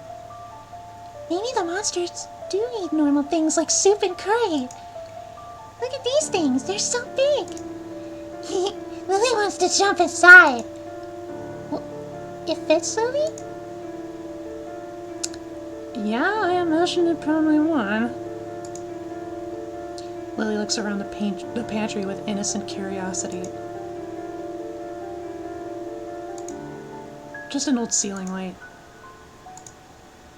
Alright, so wait. I'm just double checking. This is where I started. She's clearly not liking this place any better than she liked her own. You said you woke up here, right, Missy? It's so empty. At least Lily's room had a stool.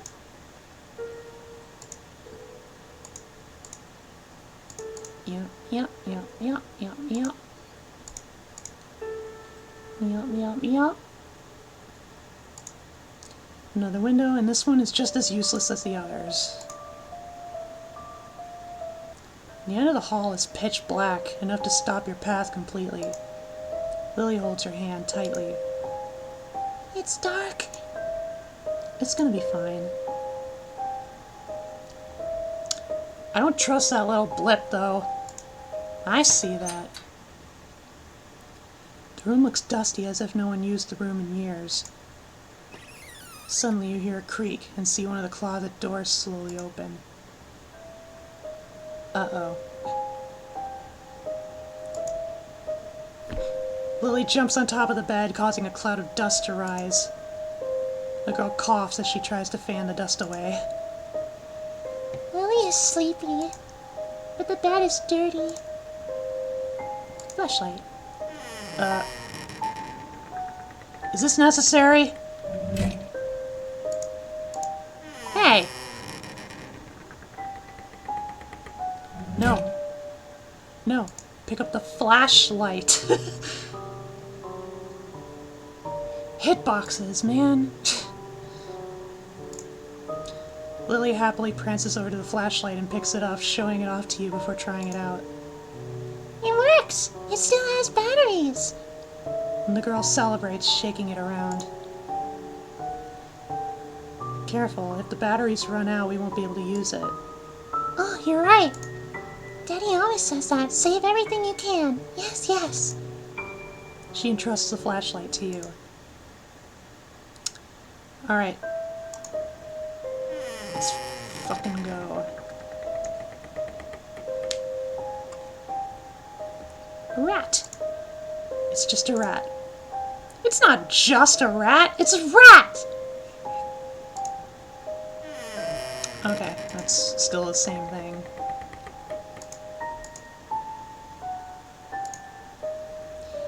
Do you think this is the monster's bedroom, Missy? I doubt it. It's too dusty and bland. Bland? Lily thinks it looks good. The girl tilts her head. It has a closet. Lily wishes to have one. Can't observe cobwebs. Now we got the flashlight. Turn it on. You press the button. Aha! Lily gasps and quickly runs back into the room. You follow suit. You can hear heavy, slow steps through the door. Checking, walking, prowling. You hold Lily close. She covers her mouth to not make a sound as you try to hear what's going on outside. The deep, heavy footsteps of the monster is so close to the door. Then it stays silent for a good moment. You look at Lily and make a gesture to hide.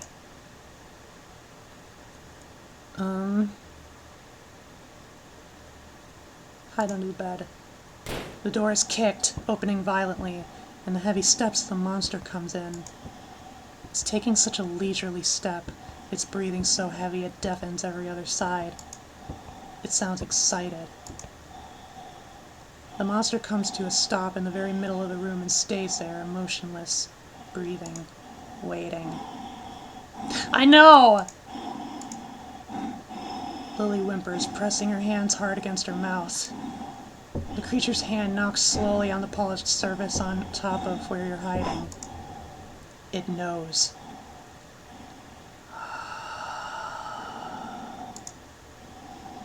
What a fun game. I can sense your despair. It's intoxicating. The monster still knocks on the surface, rhythmically.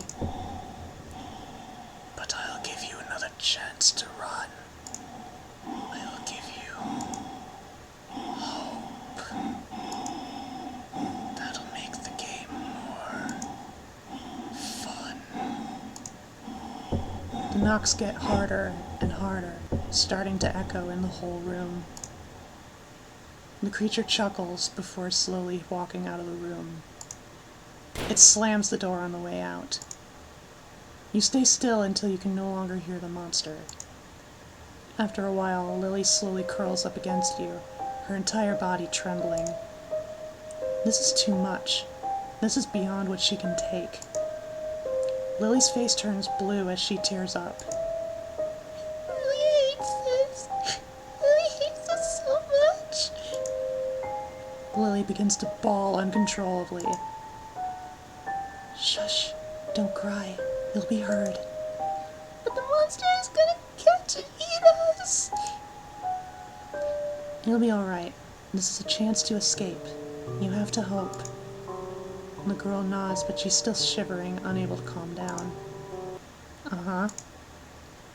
Hush, little Lily, don't you cry. Everything is fine, and I'll tell you why. The monster isn't here no more. We saw him walk out that door. I can't always get the rhythm.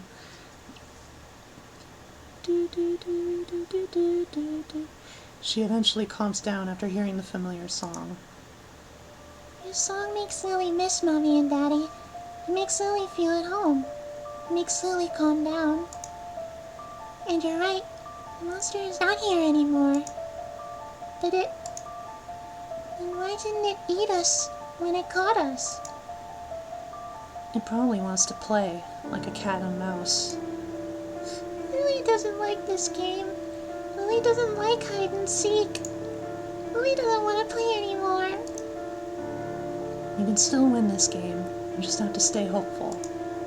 She nods and clenches her small fists. You're right, Missy. You both look around as you walk back into the hallway. Every corner, every little space, in case that thing is hiding somewhere. There's no one here anymore. Safe.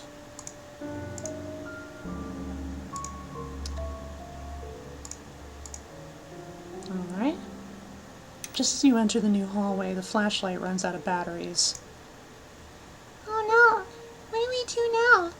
What if we need it in the future? And there's so many doors. Are we lost? When will we get to the exit? Lily lets out a shaky sigh of frustration, clinging to your hand. You gently pat her head. It's gonna be fine. Maybe the end is near. Do you promise? Are you sure? Lily is going to trust you. Lily just wants to see Mommy and Daddy again. You must be worried about Lily.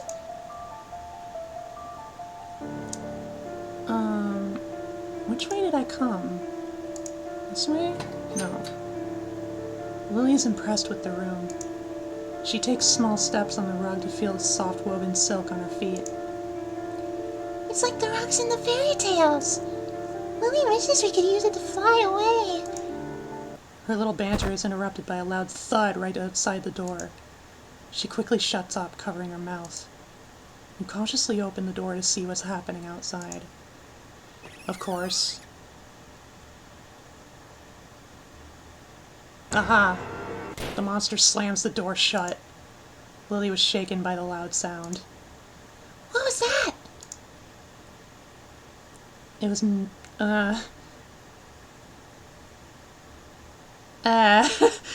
just as I said, I don't like lying.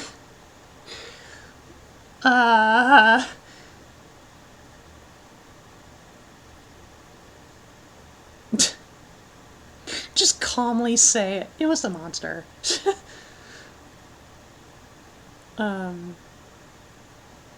Nothing. Her naive and innocent mind was fine with your answer. It was best not to tell her what you saw, since she would just be frightened. It's better when she's smiling and happy. After waiting a few minutes, you opened the door again. The monster had left. It was now safe to go back outside. Hamster! Lily wonders if she'll ever get to have a hamster.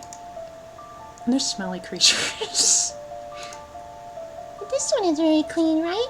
It has toilet paper all around it. It's not toilet paper, it's an undead rodent. Wow. Can't mince words there, huh?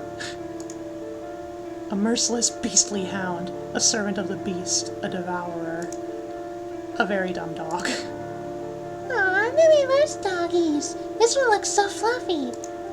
This doggy looks like a very good dog. Yes, they are. Lily stands right beside the fireplace. A few pieces of wood burning brightly. She rubs her hand together before keeping them close to the flames.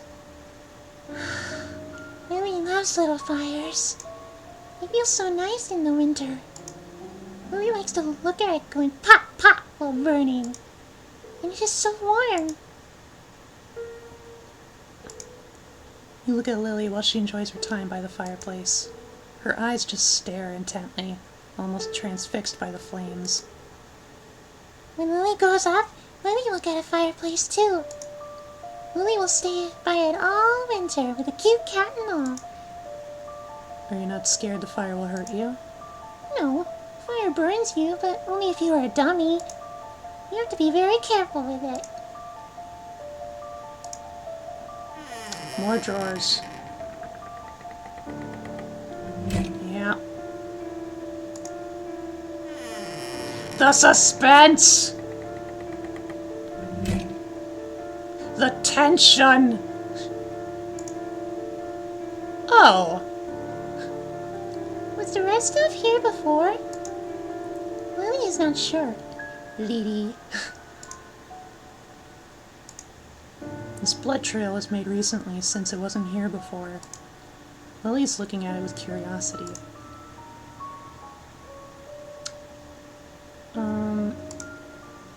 No, that's fireplace. Oh! The blood trail comes from here, and by opening this door it is clear why. Shelves after shelves of heavy-looking, bloody plastic bags rest everywhere in here. The room is quite cold. The place smells so bad. Where's it coming from? The little girl complained, covering her nose and trying not to cough and hack too loudly. This is how raw meat smells. And it smells different when Daddy brings meat for soup. This isn't fresh meat. It's rotting because it's not well kept in freezing temperature. Dumb monster going for a rotten snack.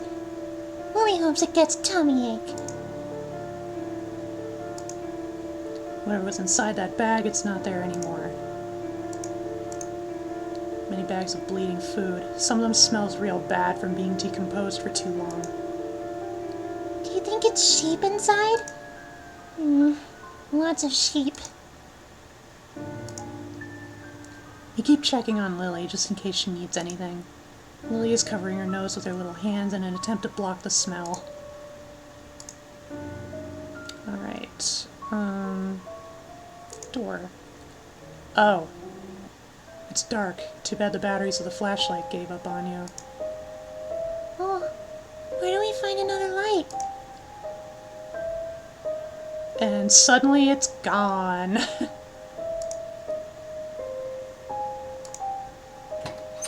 What's in here? dead end.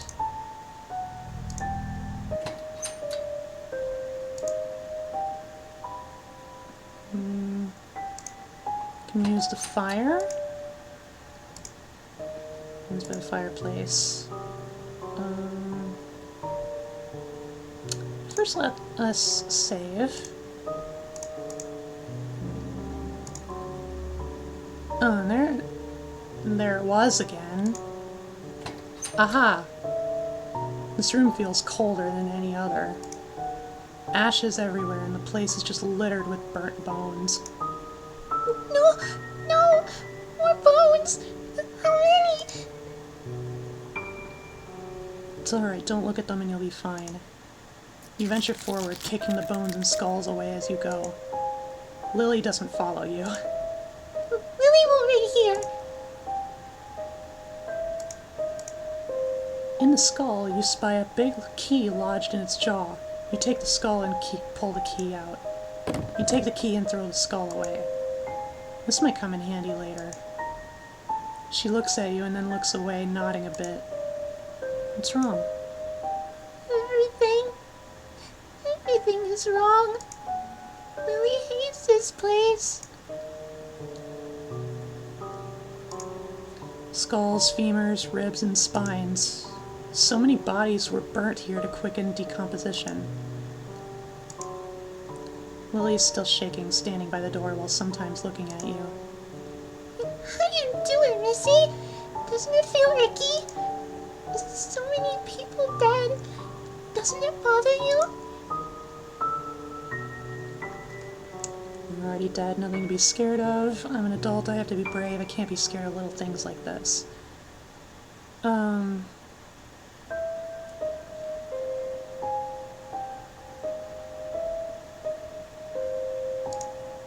Lily stares at you, not really convinced. Just stay there while I take a look around then, yeah. Dead end. Yep. Back. Door. Aha! This one must be the most comfortable room in here. The bed looks wide and soft, the rug on the floor gives the place a nice tinge of color, and the desk is polished and beautiful. Lily thinks this might be useful to light the hallway. You nod and pat the girl's head. Things are going great. Lily might be getting home soon, Mommy and Daddy. You take the lamp.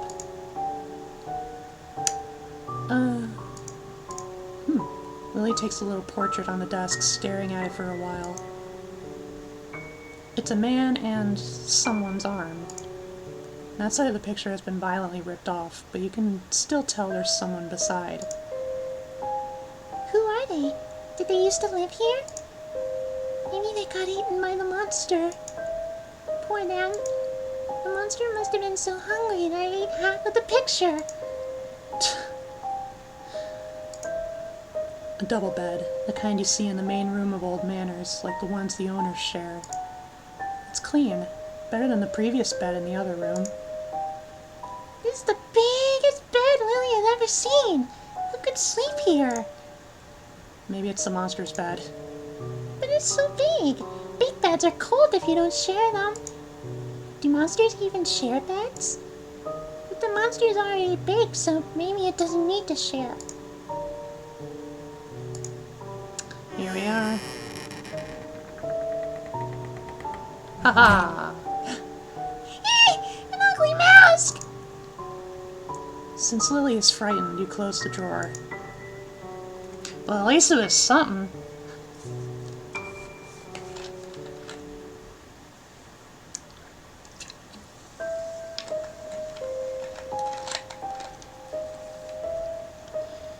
Tonight's drink of choice is pink grapefruit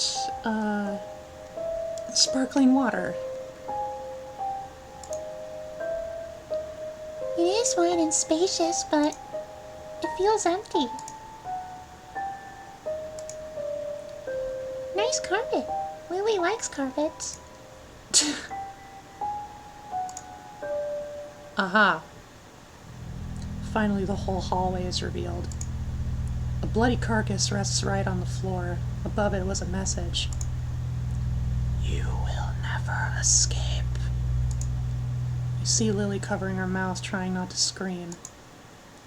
No. Her breathing becomes heavy as she begins to panic. Hush, little Lily, don't you scream. It's not as bad as it may seem. No, don't sing anymore. Not gonna lie, I'm waiting for the twist that one of the dead bodies is mommy and or daddy. Yeah! Since that didn't work, you hold her close instead. Sadly, this has gotten to the point that not even singing will do much. Lily shivers in place, paralyzed by the fear. She clings to your legs. She stares at the corpse. He's dead. Is Lily gonna be dead too? Lily doesn't want to die. You hug her tightly. It's gonna be alright. You have to stay hopeful. You should always stay hopeful. Lily smiles at you. You're right, Missy. We won't give up until the very end. And there was now a look of determination to survive in her eyes. Lily will be home soon. With Daddy and Mommy. Lily will have to hope for the best. She kinda got over that quick. The body doesn't have a face or hands. Lily covers her eyes as she trembles at the sight.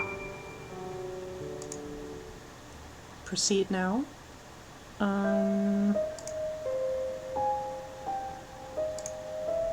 Okay, it's this room. Bone room.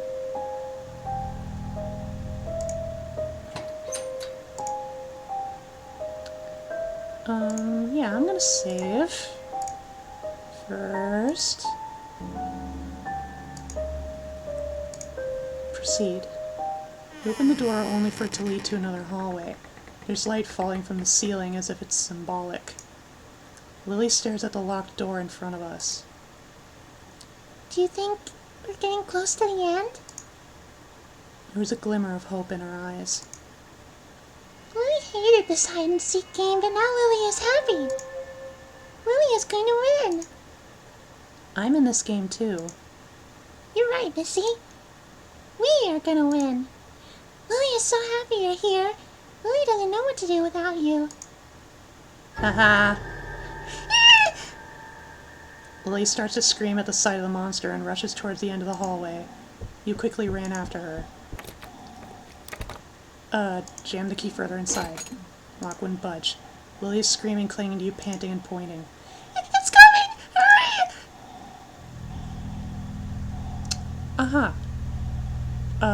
Turn right. You try again, but it still didn't work. The monster is getting closer! He has something in his hand!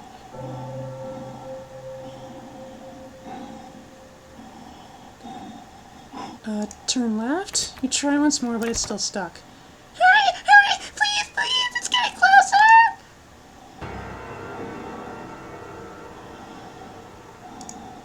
One last final attempt, and the door finally unlocks. You push right through and slam the door behind. It won't stop anything, though. The lights of the breaking dawn shine so brightly in this room, right atop the stairwell leading to the heavy double gates, to the exit. The door was left slightly agape, and you could see the light from the outside. Lily cries, her little legs running as fast as they can. It's over. Yes! Let's go, Missy! You're saved! You're saved! Lily tugs on your shirt to pull you towards the exit, but you wouldn't budge. Her whole body jerks to a stop when she realizes you weren't moving at all. She turns to look at you. She blinks and tugs at your arm. Missy? Why are we stopping? The monster is close. We have to hurry.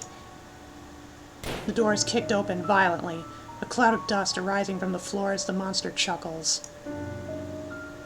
Lily shrieks and pulls your arm again. Please, Missy! This isn't funny! Please, let's go!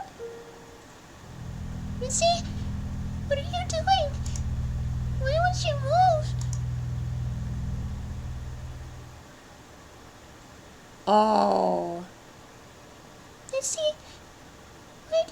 a knife?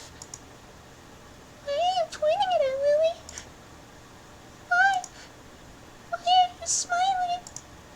No!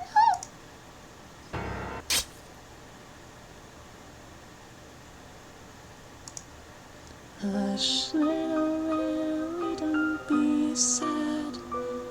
But you can't know that you are dead. You could never win from the start. I aim to tear your hopes apart. Damn! You received a gift.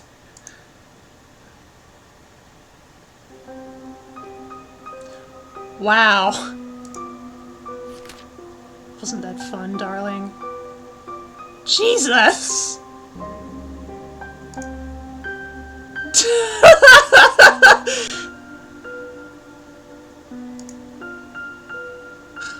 Okay then.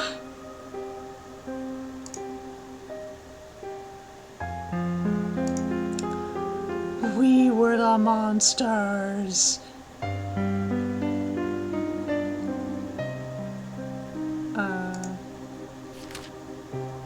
Okay, credits. BGM from Dova Syndrome. Emotional Baby Sad soundtrack by Elena Paslika. Crying and breathing respectively from On Air Online. Yeah.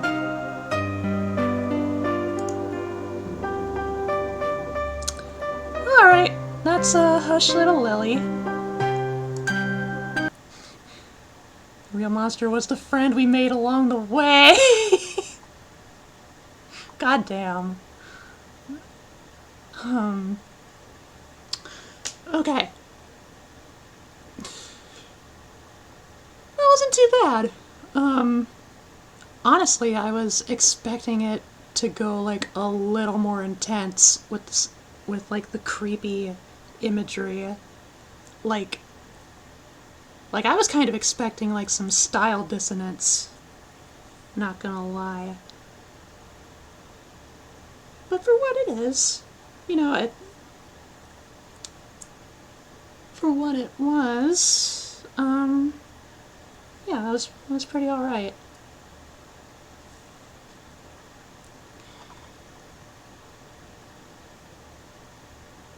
Now, I'm trying to remember. Let me just check real quick on Itch.io. I just want to be totally sure. Hush Little Lily. Dum-de-dum-de-dum.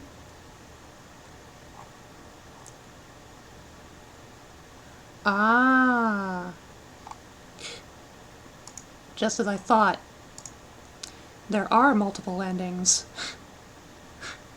That does explain why we chose the dumbest places to hide.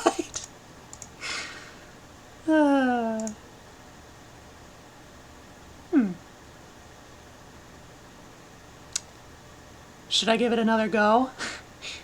There's 2 other endings.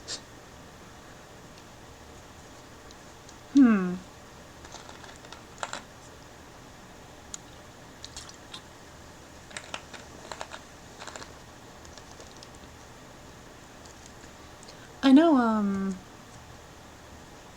the other game that I have in store for tonight is another, Renpy game. You already experienced a child murder, so I can only go up from here.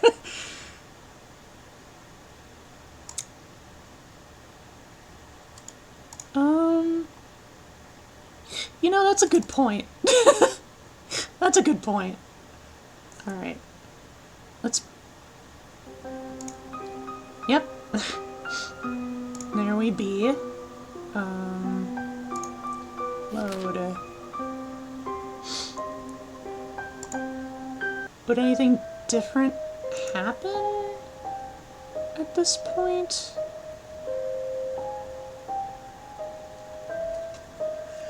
I wonder if it depends on how you talk to Lily. That makes sense, right? How do I...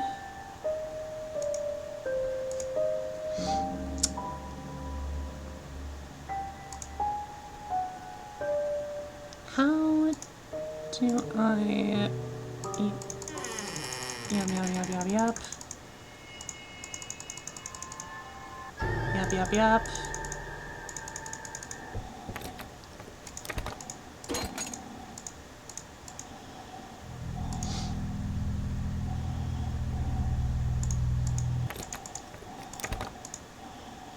Mm-hmm.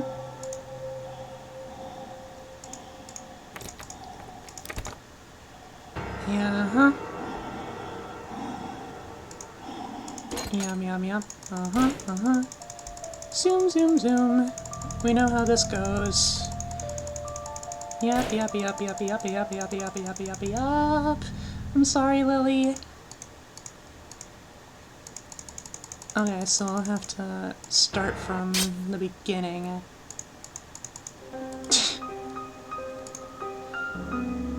Sheesh.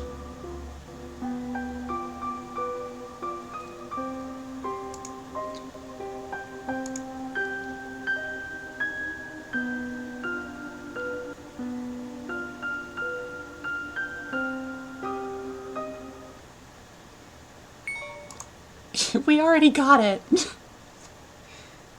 Now I have to go and return this one to the store. Yep. Alright. Missy.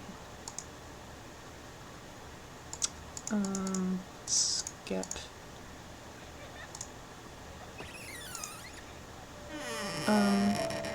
Alright. Now we gotta be a bitch. We gotta be a bitch to Lily. She lowers her saddening whimpers, but the look on her eyes grows wary of your every move.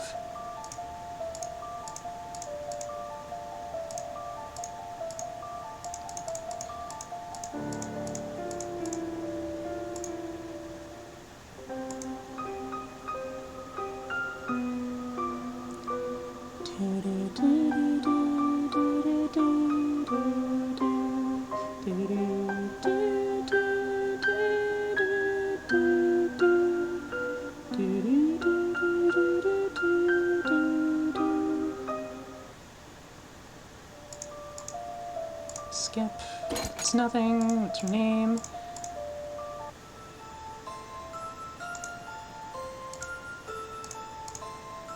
Yeah, so I anticipate, you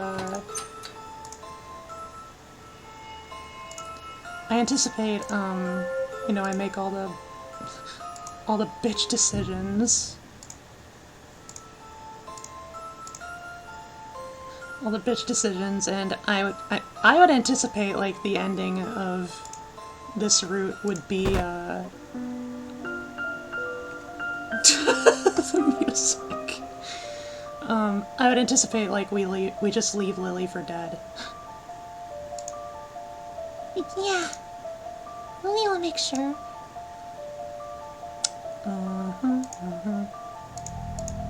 Dead end. Plank. Skip. Skip.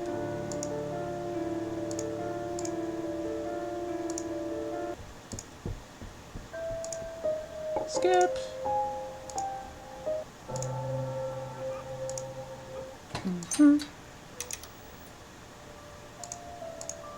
And then...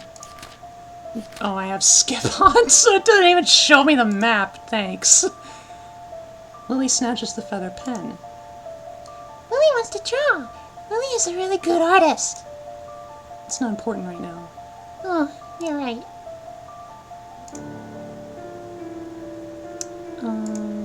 This way.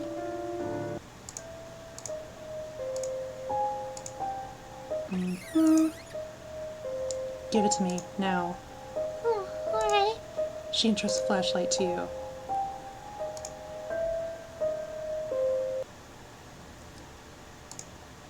Press the button.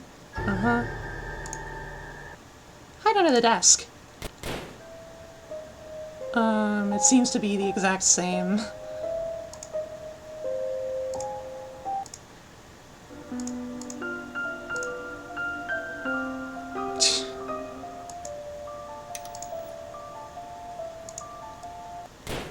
It was a monster. Really? Lily peeks through the door. There isn't anyone anymore. Lily doesn't see any monster. you trying to scare Lily on purpose, Missy? Yes. No. Dead end. Just double checking. Mm-hmm.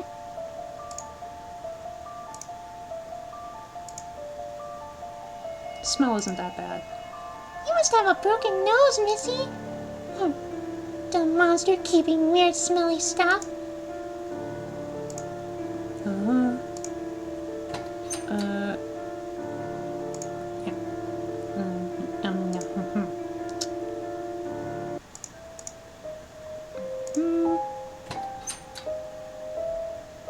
It's not that scary. Even as you're forward kicking the bones and skulls away as you go. Lily doesn't follow you. Yeah.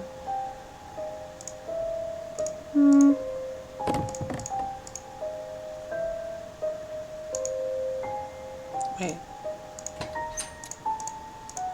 Dead end, right. Okay. Alright. Whoops. That's not it.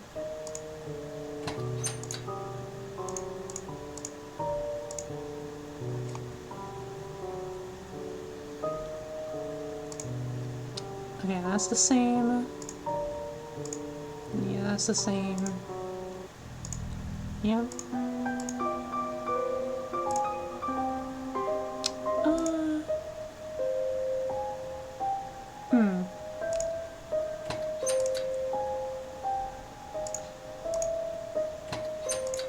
I'm just trying to see, like, where the pantry was. If there's anything to check in there. Wherever it was. Maybe I missed it. Alright. Proceed.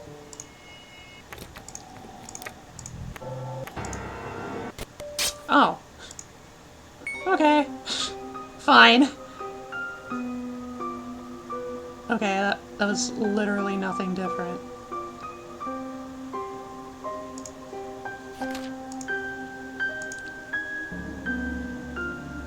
Sheesh. Alright.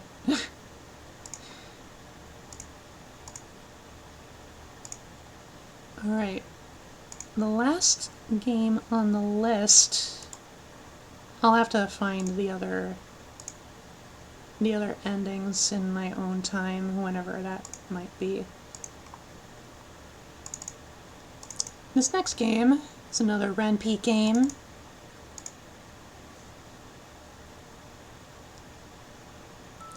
And it's simply called Candy Scabs. This one is a lot more in tune with, like, the Halloween themes. I'm not actually sure if this one is supposed to be creepy.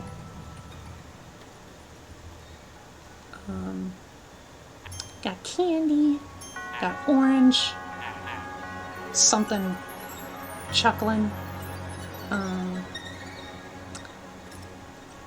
I don't actually remember, like, anything about this game other than, obviously, its theming. Why do they, like, implement sound effects, like, from the Minecraft villagers? That's so peculiar. I anticipate this has something to do with trick-or-treating. It's the same thing every year. Oh. It's my birthday. You're all invited. You're all invited and you'll bring me candy and presents. And if you don't, I'll kill you. And I'll roast you and I'll eat you and I'll spit you out because you taste bad anyway. That was what the void announced. And the void is absolute. Ah, what are we gonna do? I don't have any candy! Me neither. And I ain't got the slightest clue what I'd want as a present. Maybe more candy? Good luck with that. Ah, what are we gonna do? Calm down, that's what. And after that, we'll drop by the human world to get some candy. But what about the present? Listen, Sloth, we'll cross that bridge when we get there. Human world basically has everything anyway. If we're ever going to find a good present, it'll be there. Right, you're right. You're so smart, Escher. I'm not smart, you're just dumb. Hey, screw you! So, you ready to go yet? Or do you want to sit here and cry some more? I want to cry, obviously. But we should go. Escher opens them a portal. What? Something is wrong with the portal. Oh, that figures. Looks like it's a bit over capacity. I guess that means everyone else went to get candy too. Yeah, I doubt there'll be anything left for us in the big cities. I knew it. We're gonna die! The void will kill us and roast us and eat us, and then it'll spit us out because we taste bad anyway. Man, I'm getting so sick of your negativity all the time. Oh, sorry. Let me try that again. Yeah! Yes! Oh yeah! Woohoo! We're gonna die! Best day ever!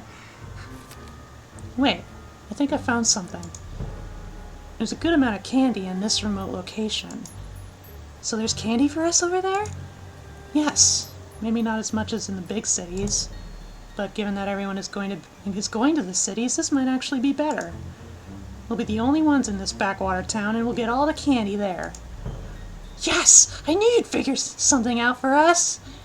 You're so smart and wonderful and kind and the best. Correct. Wow, let me add humble to that list. Let's get going, shall we?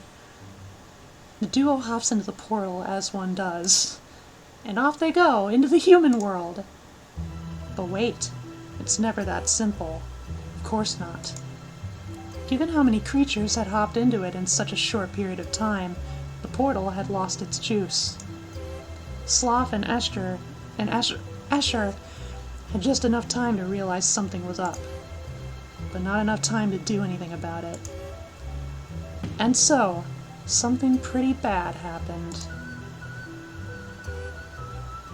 Ugh, where are we? Sloth took a look around and realized there was no we. Escher? Escher!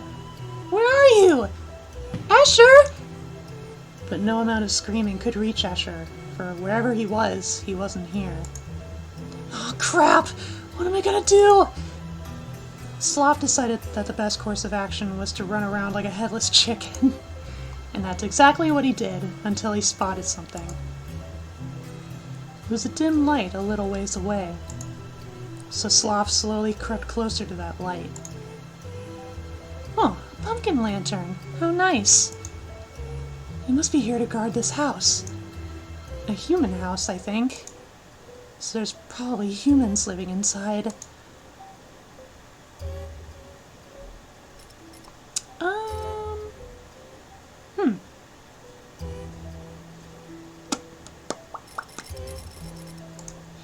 Tell me it's not the hope of a child, because we already murdered it once!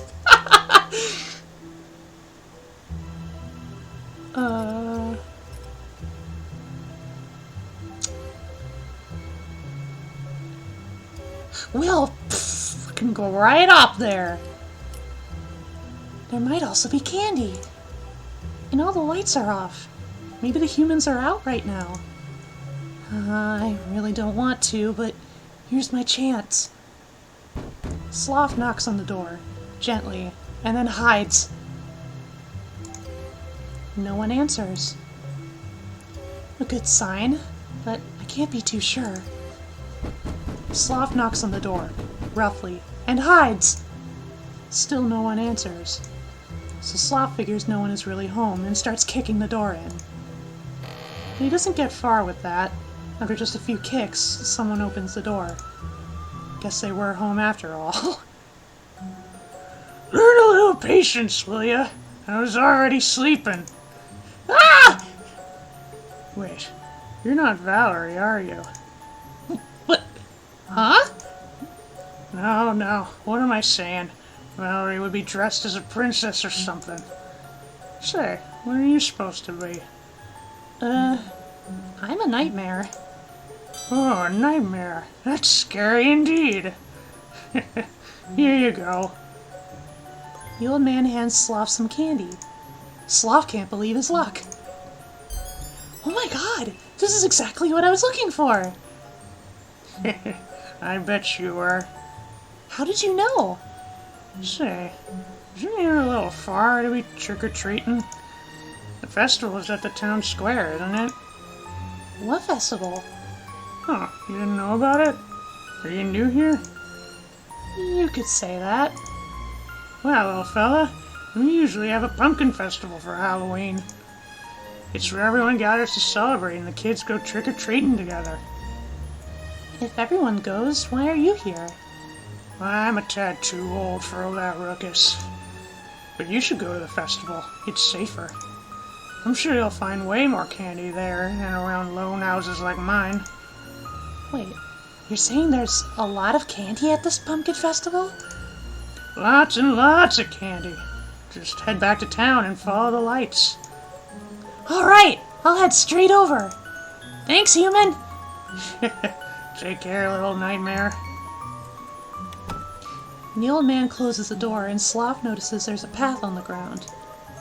He must have been in too much of a panic to notice before. Following the road, he soon spots bright lights shining through the woods. That has to be the pumpkin festival! Maybe Asher is there too, somehow. This is where we meet Jack set himself on fire, dances on the rooftops. 'Tis the season! Soon, Sloth arrives at the town square. Even though it's midnight, there are lots of people. No one seems to notice him. Weird. I thought humans didn't like my kind. But that old one was really nice to me. And no one here seems to care, even though I can tell they see me. Humans were supposed to scream and cry and try to kill us. Was that all a lie? No sooner has he finished that thought when someone attacks him! I knew it was a trap after all! I'll kill you! Oops, sorry, my bad. Huh? A human girl releases her grip on Sloth and steadies her footing. Thanks for catching me. Though she was the one doing the catching. I've never worn high heels before. What? Yeah, they're harder to walk in than I thought. But my costume looks great. Wait. My costume, yeah. You can tell what I am, right? A human? I'm the Tooth Fairy. What's a tooth fairy? Huh? You don't know what a Tooth Fairy is? Really? Is it a type of human? No. Or maybe? They're kind of like humans, I guess. Tooth Fairies collect teeth. What the? Why? I don't know. You get money for them, though? You don't know, even though you are one? Okay, Smarty Pants, what are you then? I'm a nightmare. Is that like from a movie or something? Movie? No, I'm just a regular nightmare. That's cool, I guess. My name is Valerie. What's yours? Sloth. Okay, Sloth, wanna hang out? Sorry, I really need to find some candy. And my friend. Ooh, candy! Let's go together! I'm sure we'll find your friend, too. Sloth thought it might be good to have a kind of like human tooth fairy around. She probably knows the ways of the humans. So they went to collect candy together. I'm glad we met. I was just about to go home. Because all my friends did already. I'm telling you, if you want to stay up late, you gotta nap during the day.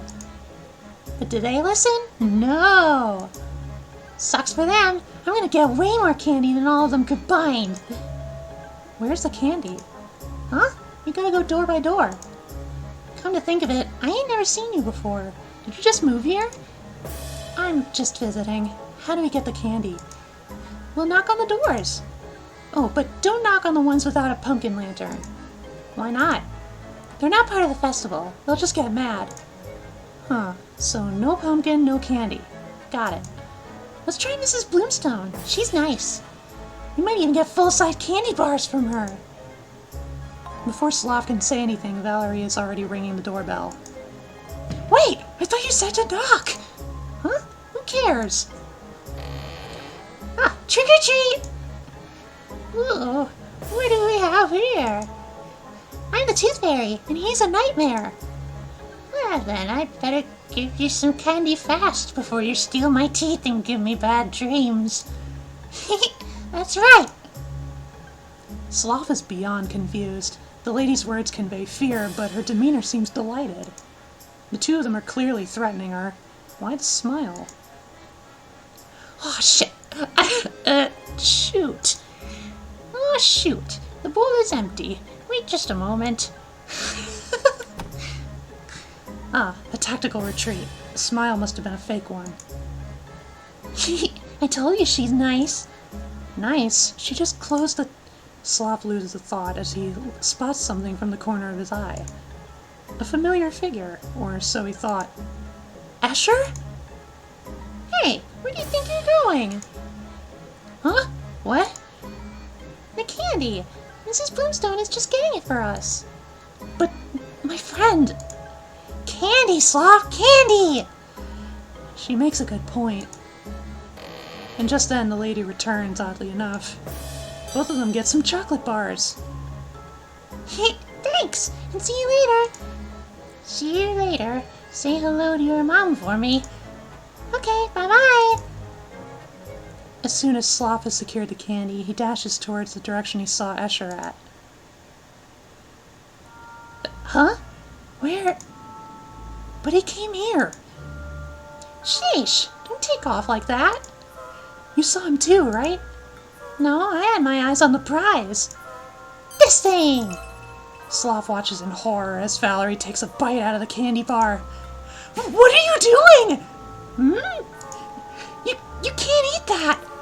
What are you talking about? Of course I can. Oops. But the void! The what? My spawner! It'll get mad! Oh boy, so you have those kind of parents. Huh?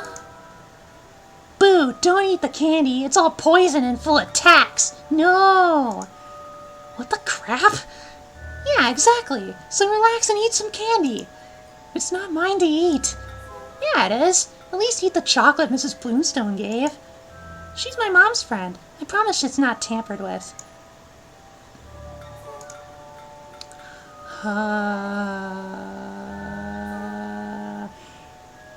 Consume!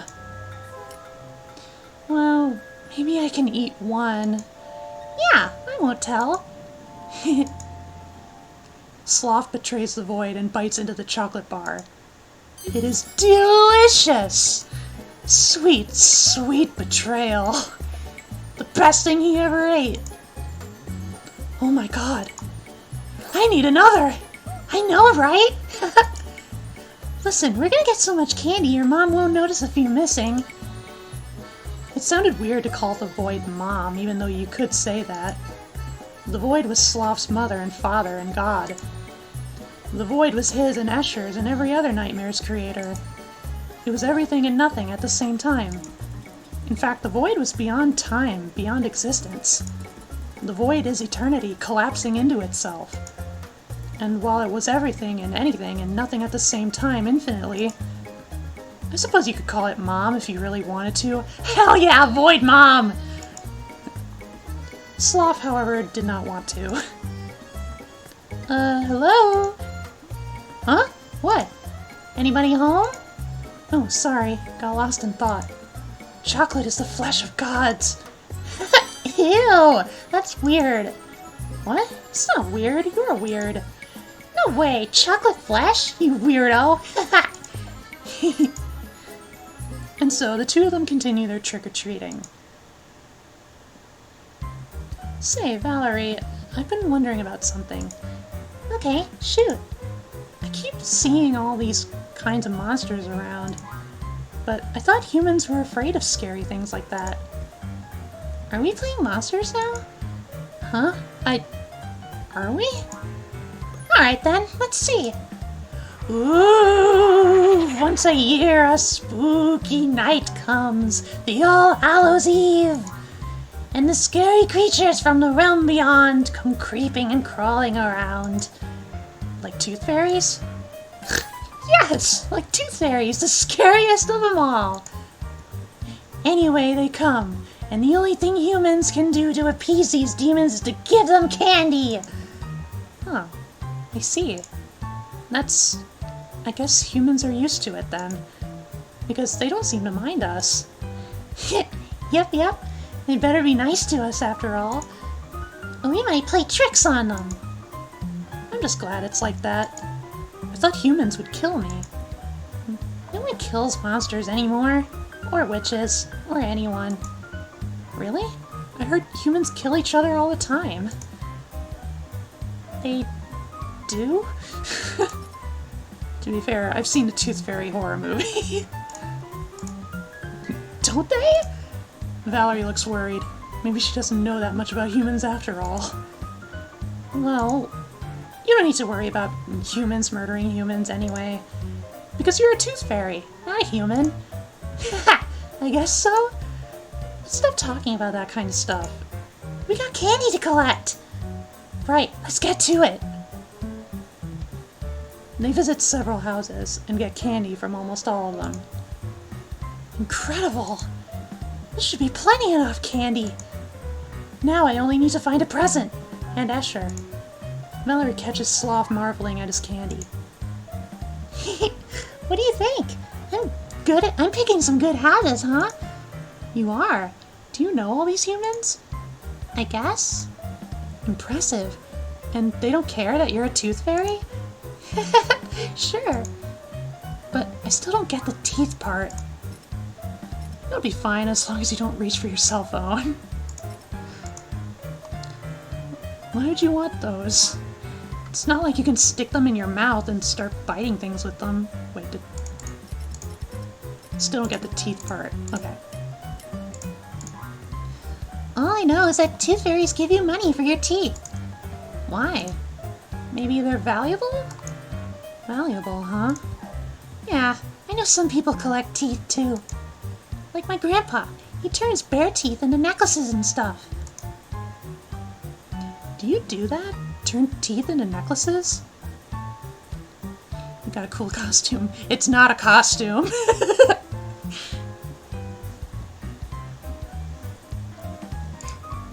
Ew, no way! Sloth thinks about teeth. Would the void like a necklace made of teeth? The more he thinks about it, the more he's convinced. It might be a very good present. Oh, I like his style. Yeah. Bet no one else would figure to give such a gift. But where to get the teeth? Human mouths. From the orifices of Homo sapiens. Ask Valerie. Do you have a lot of teeth? Huh? You seem like a skilled collector. You got us all this candy. So I'm sure you're a very good tooth fairy, too. Sloth knows you must flatter your target before asking them for a favor. Well, I sure look convincing. Got the wings and everything. Yes, and the shoes. I think I've gotten the hang of them, actually. I haven't tripped in a while. Right, so you must have quite the collection of teeth. Sure, and you must have all kinds of nightmare fuel in your pocket. No idea what that is. I don't need fuel to cast a spell. Ooh, spells! So you're not only a nightmare, but a wizard too? What? No, I'm just a nightmare. I can cast a bad dream, that's just common sense. Sure thing, buddy, if you say so. And you should see the night terrors Escher can summon. What are those? The absolute worst thing you'll ever dream of. Oh, okay. Anyway, I was just thinking if you could give me some of your teeth. Are you trying to tell a joke or something? I'll get my teeth. No, I need some teeth. I think they make a great present for the void. and I have to bring it a good present or it'll kill me and roast me and eat me and spit me out. You're scaring me a bit. Don't say weird things like that. What's weird about it? It just is. Come on, you still have some houses to visit. Looks like Valerie isn't willing to part with any of her teeth. First thing we can think of, sitting in class in our underwear. I can regrow anything on my body, so I can regrow my teeth. Nice! Did you have to practice to get that good? It's understandable. If the teeth are that valuable, it'd be stupid to give them away that easily. But now Sloth is sure. A necklace of human teeth is going to be a perfect present. Still, Sloth is a little sad. He thought maybe him and Valerie were becoming friends. He must have thought wrong. It seems like Valerie would be just fine letting the Void eat Sloth. Either way, the two of them decided to look for a place to rest. Ugh, my feet are killing me! Sloth looked at her feet. They didn't look aggressive. Ugh, I'm getting a little sleepy. Oh. Yeah, maybe that's enough trick-or-treating for tonight. Yeah, I think we have enough candy. Too bad we didn't find your friend. He probably went home already. Huh? What? What do you mean, went home? I mean, it's pretty late. Most kids are definitely home by now. So your friend probably went home too, right? Probably not. Isn't there supposed to be a little fluffy, pinky doohickey in the side there? Yes, and it hurt like hell. Oh, I'm sorry. Hello, Zero. Welcome in.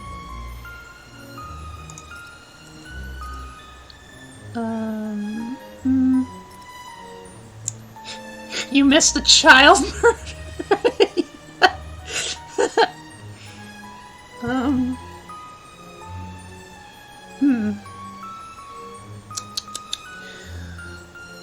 I mean, they're both the same option, but this one has an icon on it. I don't know. Damn, I missed murder. Yeah, well, now we're trick-or-treating. A day... night? Late.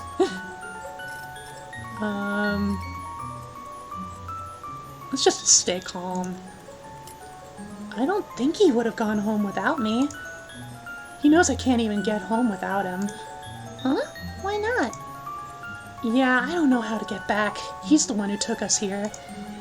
That's bad. I didn't realize you were lost. I'm not lost, he is. Valerie is very tired. Her feet hurt from wearing big girl shoes all evening. And she ate so much candy, she's feeling quite nauseous. Her mom must be worried too. It's way past her curfew. Really, all she wants to do is go home. But she can't. She won't. Not until Sloth finds his friend. I don't want to take his form. Rebrand? Alright. Huh? Let's go look for your friend. Really? Yeah, you can't go home without him, right? And I never leave my friends in a pinch. Hmm? You wouldn't leave me in trouble either, right? Because we're friends. Thanks, Valerie. No problem. But first, I'm exhausted. Let me go wash my face. Maybe it'll refresh me for a bit. Okay. Valerie walks towards a set of stairs. They lead down toward two doors. Sloth follows, but is interrupted. Hey! You can't come in here. It's the ladies' room. Huh? Just wait here. It'll only be a minute. Oh, okay. And so Valerie disappears into one of the rooms. Sloth also disappears. Why, you wonder? Someone appeared from behind and pushed him into the other room. Asher! Finally! I thought that thing would never leave. Where were you? I've been looking all over. I was tailing you, looking for a moment to rescue you from that human. Now be quiet. We'll wait until she leaves. What are you talking about? What human? What, are you stupid? That human you were just with. A realization dawns on Sloth. Ah, no, no, no. She's not a human. She's a tooth fairy. A what? A tooth fairy. They're kind of like humans, but not really humans. Is that what she told you? Huh? Listen, Sloth, that's a human. Everyone here is a human. How do you know? I saw lots of different creatures around earlier. That's because you're lazy and didn't look properly. Those are all humans in costumes. They're pretending. Why would they? I don't know. It's a game, I think. If you're in a costume and knock on the doors with pumpkin lanterns near them, you get candy. That's what I've been able to gather. I got candy that way too. Hey, that's judgy. He identifies as Nightmare. I know, I saw you. And I was so scared, you idiot! What were you thinking? The humans didn't mind me. Yeah, that's only because they thought you're a human in a costume. But if one of them found out the truth, you'd have been dead. I can't take my eyes off you for a second. Don't ever do that again! Well, it doesn't matter now. I found you and you're safe. I got us the candy. Sloth shows Escher his candy collection. And just like that, all the anger and worry in Escher's face washes away. Oh wow. Oh wow. You sure did. That's incredible, Sloth. Yes it is. Praise me more. The Void's gonna love this. As long as we get a good present, we're set. And that! I know just the thing. Oh? A necklace made of teeth!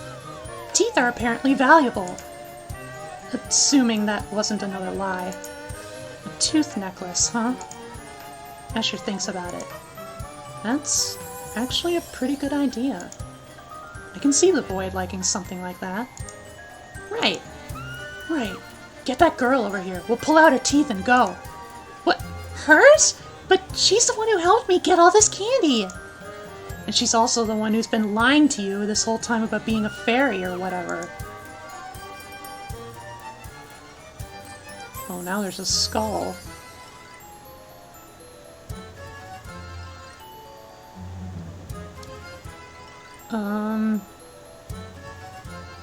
No! No! Listen, Escher. You said the humans are in costumes and it's a game. Correct. Maybe she thought I'm in the game too. And she doesn't know I'm really a nightmare. That much is obvious. She'd have screamed for help otherwise.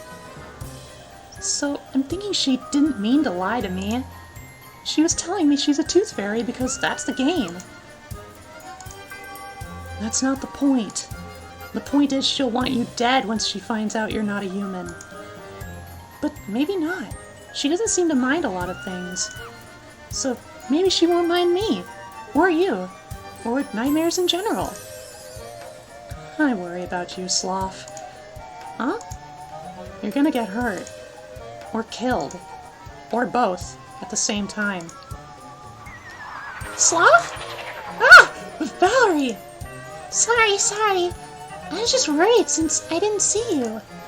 Oh, is this the friend you were talking about? Yeah, this is Escher. Nice to meet you, Escher. I'm Valerie. Hi. Oh, right. I'm not supposed to be in here. Sorry, I'll wait outside.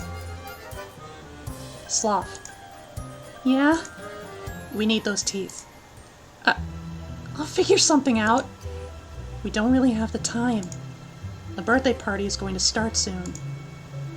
Let's just get out of here for now. There you are. I'm glad you found your friend, Sloth. That means we can all go home now. Oh, I guess so. Don't be sad. We can hang out again tomorrow. Probably not. Where do you live, anyway? We can walk you there. Thanks. That makes me glad, actually. I didn't want to walk alone this late at night. No, she has small girl teeth. Go get big teeth. Get the big chompers. Say, Valerie, Yeah? are you afraid of nightmares? I guess they can be pretty scary. But they're not all scary. I'm not scary. Sure, I wouldn't mind a nightmare as small as you. Don't be so sure. Stop it, Escher. Alright, I live right through here. Thanks for walking me. Before you go, Yeah? don't you want to see what Sloth really looks like? If you're going to be hanging out later. That's... Oh, that's right. I haven't seen your face yet. No, that's okay. I'll just wear this outfit every time. What's that? Come on now, Sloth. You can't build a friendship on lies. I haven't been lying. I've been honest this whole time. What are you guys talking about? Take the hood off, Sloth. No! What the hell, Escher? Stop it! You don't want to do it because you know I'm right. Quit it! Valerie doesn't know what to do. Why are the two of them suddenly fighting? Should she try to interfere? But before she can decide, Escher manages to pull off Sloth's hoodie. Aha! That's one big peeper you got.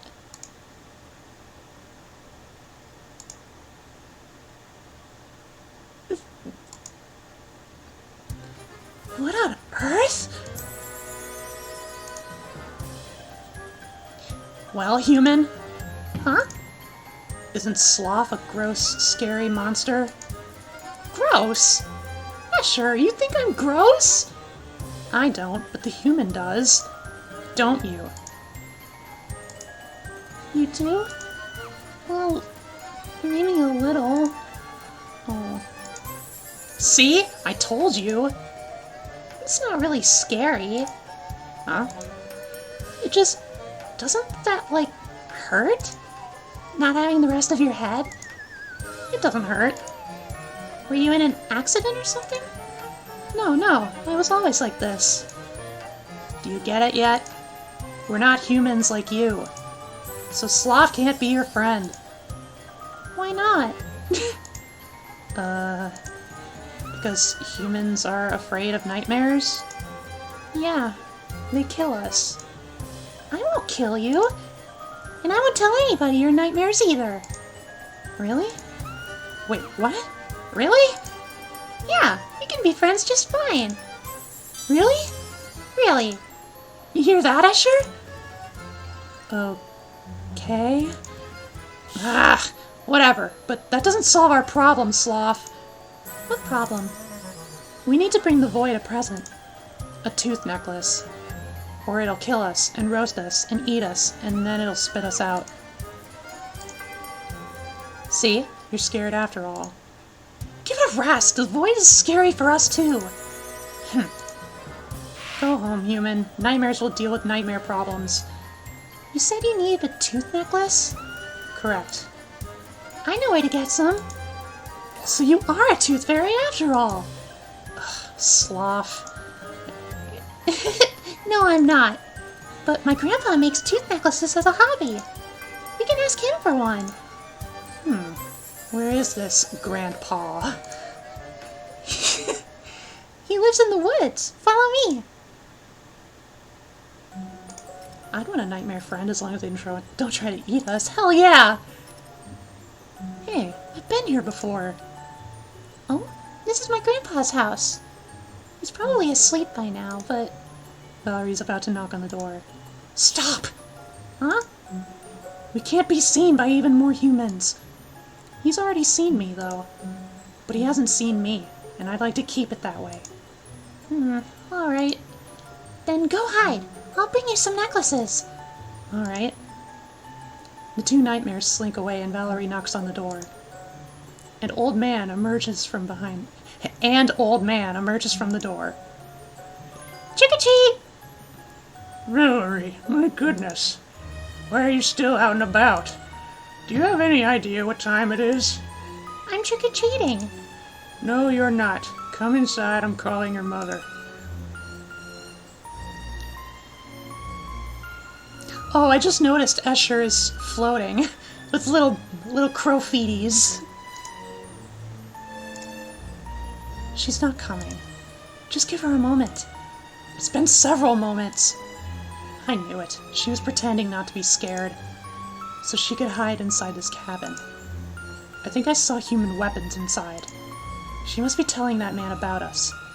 And as soon as they spot us, they'll shoot us. Escher, oh my good lord! Why can't you see Valerie as a nice human?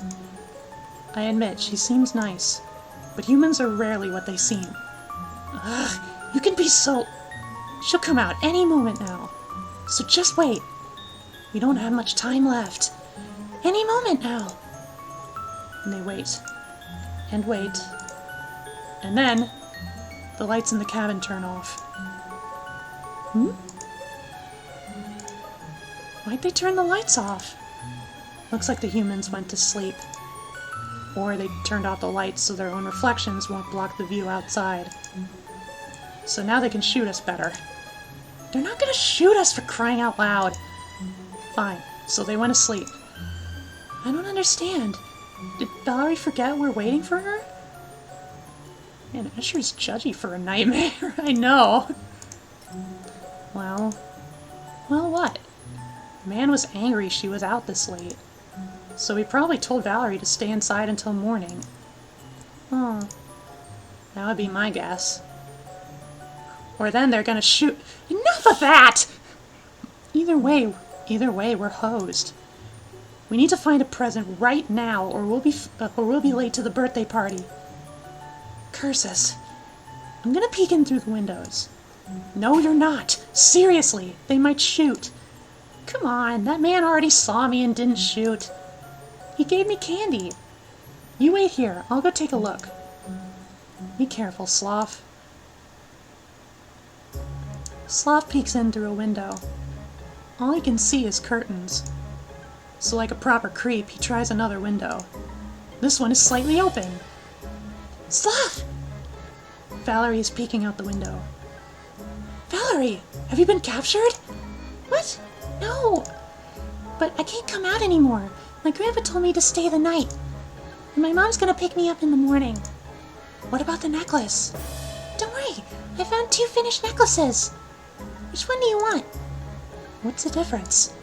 One has wolf teeth, the other bear. What are those? What are what? Bears and wolves. You don't have a human tooth necklace? No, they're animal teeth. Huh. What kind of animals are they? Bears around here are like, I don't know actually. I've only seen one in the distance. But people say you absolutely can't go near a mother bear with cubs. They'll definitely kill you to protect the kids. Huh. What about the wolves? Those move around in packs, and they hunt together. They're like really strong and big dogs, kinda. And what are dogs? Just... wolves are dangerous, okay? Wolves will gang up on you and tear you to shreds. So wolves hunt in packs and will tear you apart. And bears will maul you to death if you go near their kids. Right, so which necklace would your mom like better?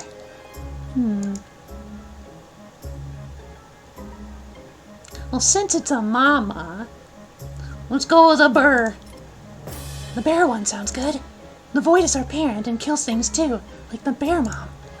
Maybe the void will appreciate the bear's gentle brutality. The what? Maybe I didn't explain it very well. I'll take the bear necklace, thanks. Okay. My grandpa always says this world is give and take. So he's probably gonna make me do some gardening for him in exchange for the necklace. So you better come and help me out, okay? Sure, as long as it's out here away from humans. Yeah, we'll just tell Grandpa you're a weirdo who always wears a Halloween costume. Alright. I hope Escher comes to help us too. Yeah, he's very cautious, but I'm sure he'd really like to be friends with you too. Yeah. I hope your mom likes the necklace. Me too. I'll tell you how it goes. If I don't die, that is. Valerie's too sleepy to keep up with the conversation. She just nods, half asleep. Good night, Valerie. Thanks for your help. Good night, see you later. Valerie closes the window and Sloth returns to Escher. Ta-da! Nice. Is that the necklace? It doesn't look like human teeth to me. Right, it's not. Let me tell you about the animals in the human world.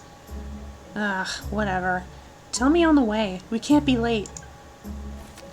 Sloth tells Escher about wolves and bears as the two make their way to the birthday party. They'd hoped to visit home first, but there was no more time. So straight to the party it is. It's my birthday. My birthday.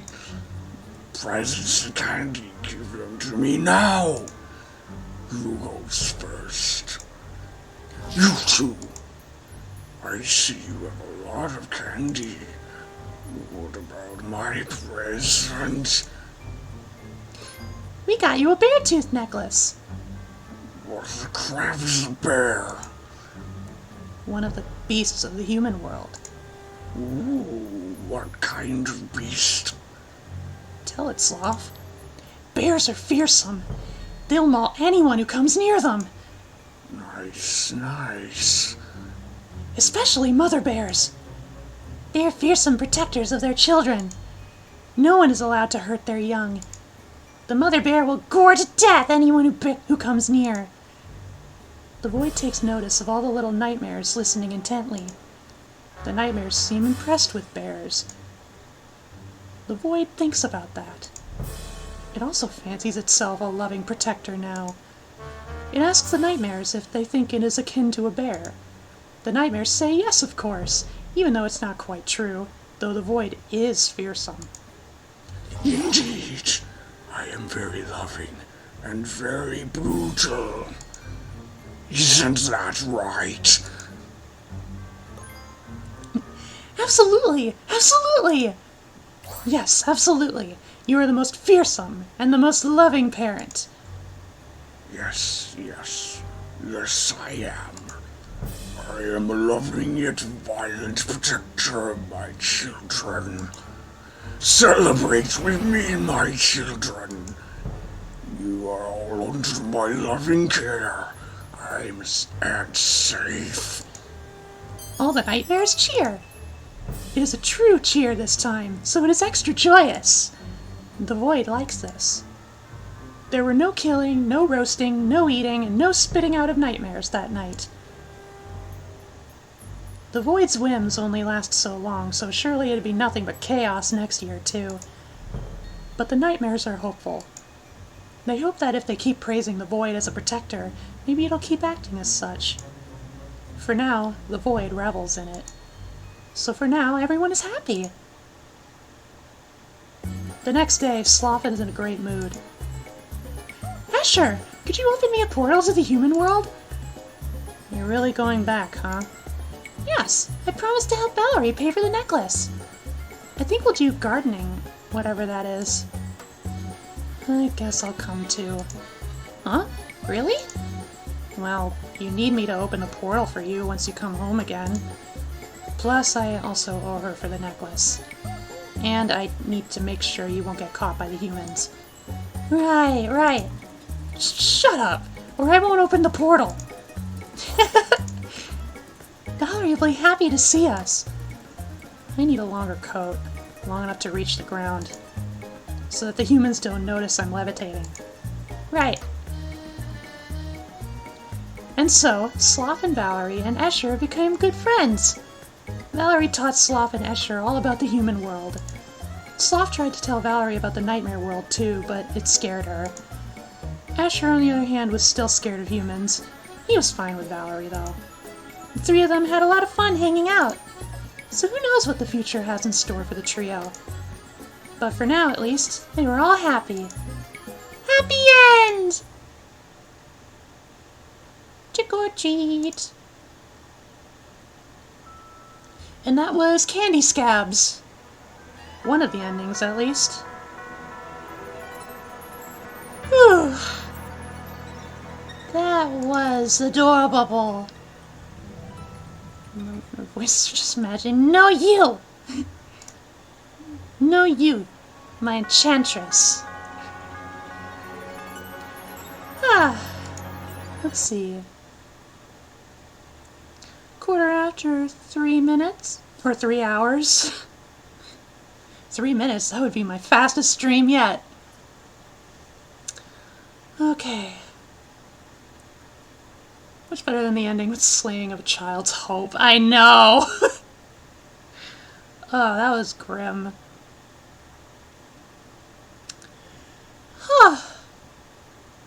I'm glad I got to do the games, even though the spoopiness was give or take. Pretty give or take. Loveland, that was pretty atmospheric. Cage Face, that one was pretty nifty. I think between the two, honestly, Loveland is probably the spookier. I don't know, something about Cage Face just doesn't quite strike terror into my soul. And then Hush Little Lily, I was hoping for a bit more, but for what it was pretty decent. You know, I liked the art, well enough. I'll have to try and figure out, like, the other endings in that game, however that is done. And then, Candy Scabs, really cute, really Halloween-y. And it wasn't scary as much as soul stabbing, yeah. It was just kinda, that's not pleasant. And I think, like, Candy Scabs out of all the games probably had the best art style. It's very charming. And I know that one, you know, definitely has multiple endings too, but I don't think I'm gonna deal with it tonight. Honestly, I think with everything done, I think I'm probably good to wrap up stream here. It's not the shortest stream I would have ever done. I anticipated, like, since they're indie games, you know, they would be fairly short. But here we are. Oh yeah, and the interrogation game. That one was a pretty nifty concept. It was extremely short, like much shorter than I probably would have preferred. It definitely did have, like, it did try to, like, build off of, like, the general atmosphere more so. So it was kind of more like suspense or like a thriller than actual horror.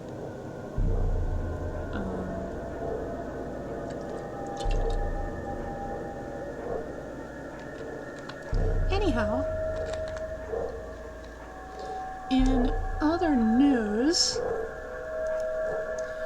I have finally, just behind the scenes, I finally figured out how to undo all the creepy magic stuff around this place. I know it's been creepy for a little while, but no longer. I'm pretty confident I'll be able to fix it by next stream. Just in time for wrapping up Halloween. How about that? I'm glad you all could join me for all the spoops throughout the month. And I can't wait until the next non-spoopy month spoopy content, whatever it may be and however ways away it may be. whenever it be, whatever it be. That. Words. Anything else in mind? I know, there's a special kind of stream I've been wanting to do during November, and, I know I made a tweet about it quite a while ago.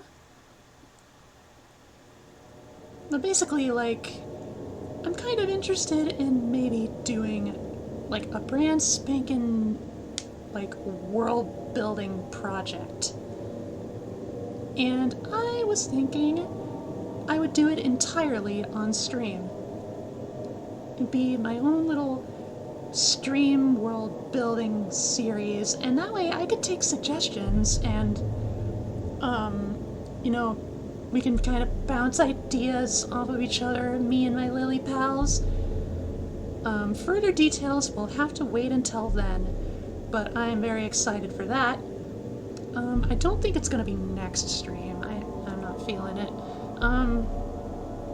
Next stream, I know there's other games that I've been wanting to continue playing, like Lennon, as well as... I need to switch over quick, because this is where all my sources are. Yeah, play Lennon, probably play more Warframe. I also have Minecraft there. And also, probably some Spore, too. So yeah. Woo! A November of Froggy content. And I'm thankful that all of my Lily pals, this stream and in any which stream, past or future, are tuning in and supporting me. I love you very much. You're all my friends and I care much. Anyhow, how about we find a raid victim? Who is online? Free for the pickings.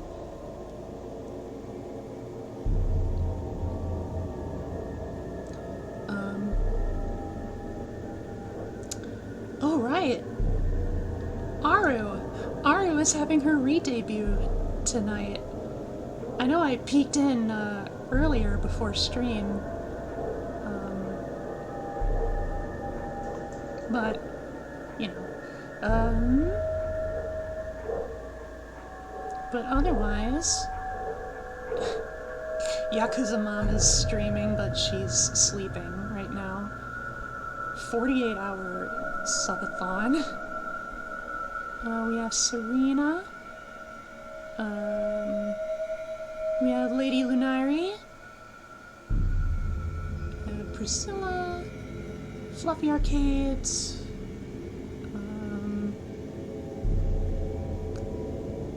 Mako.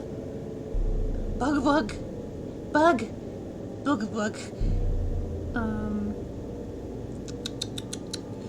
Queen Irene.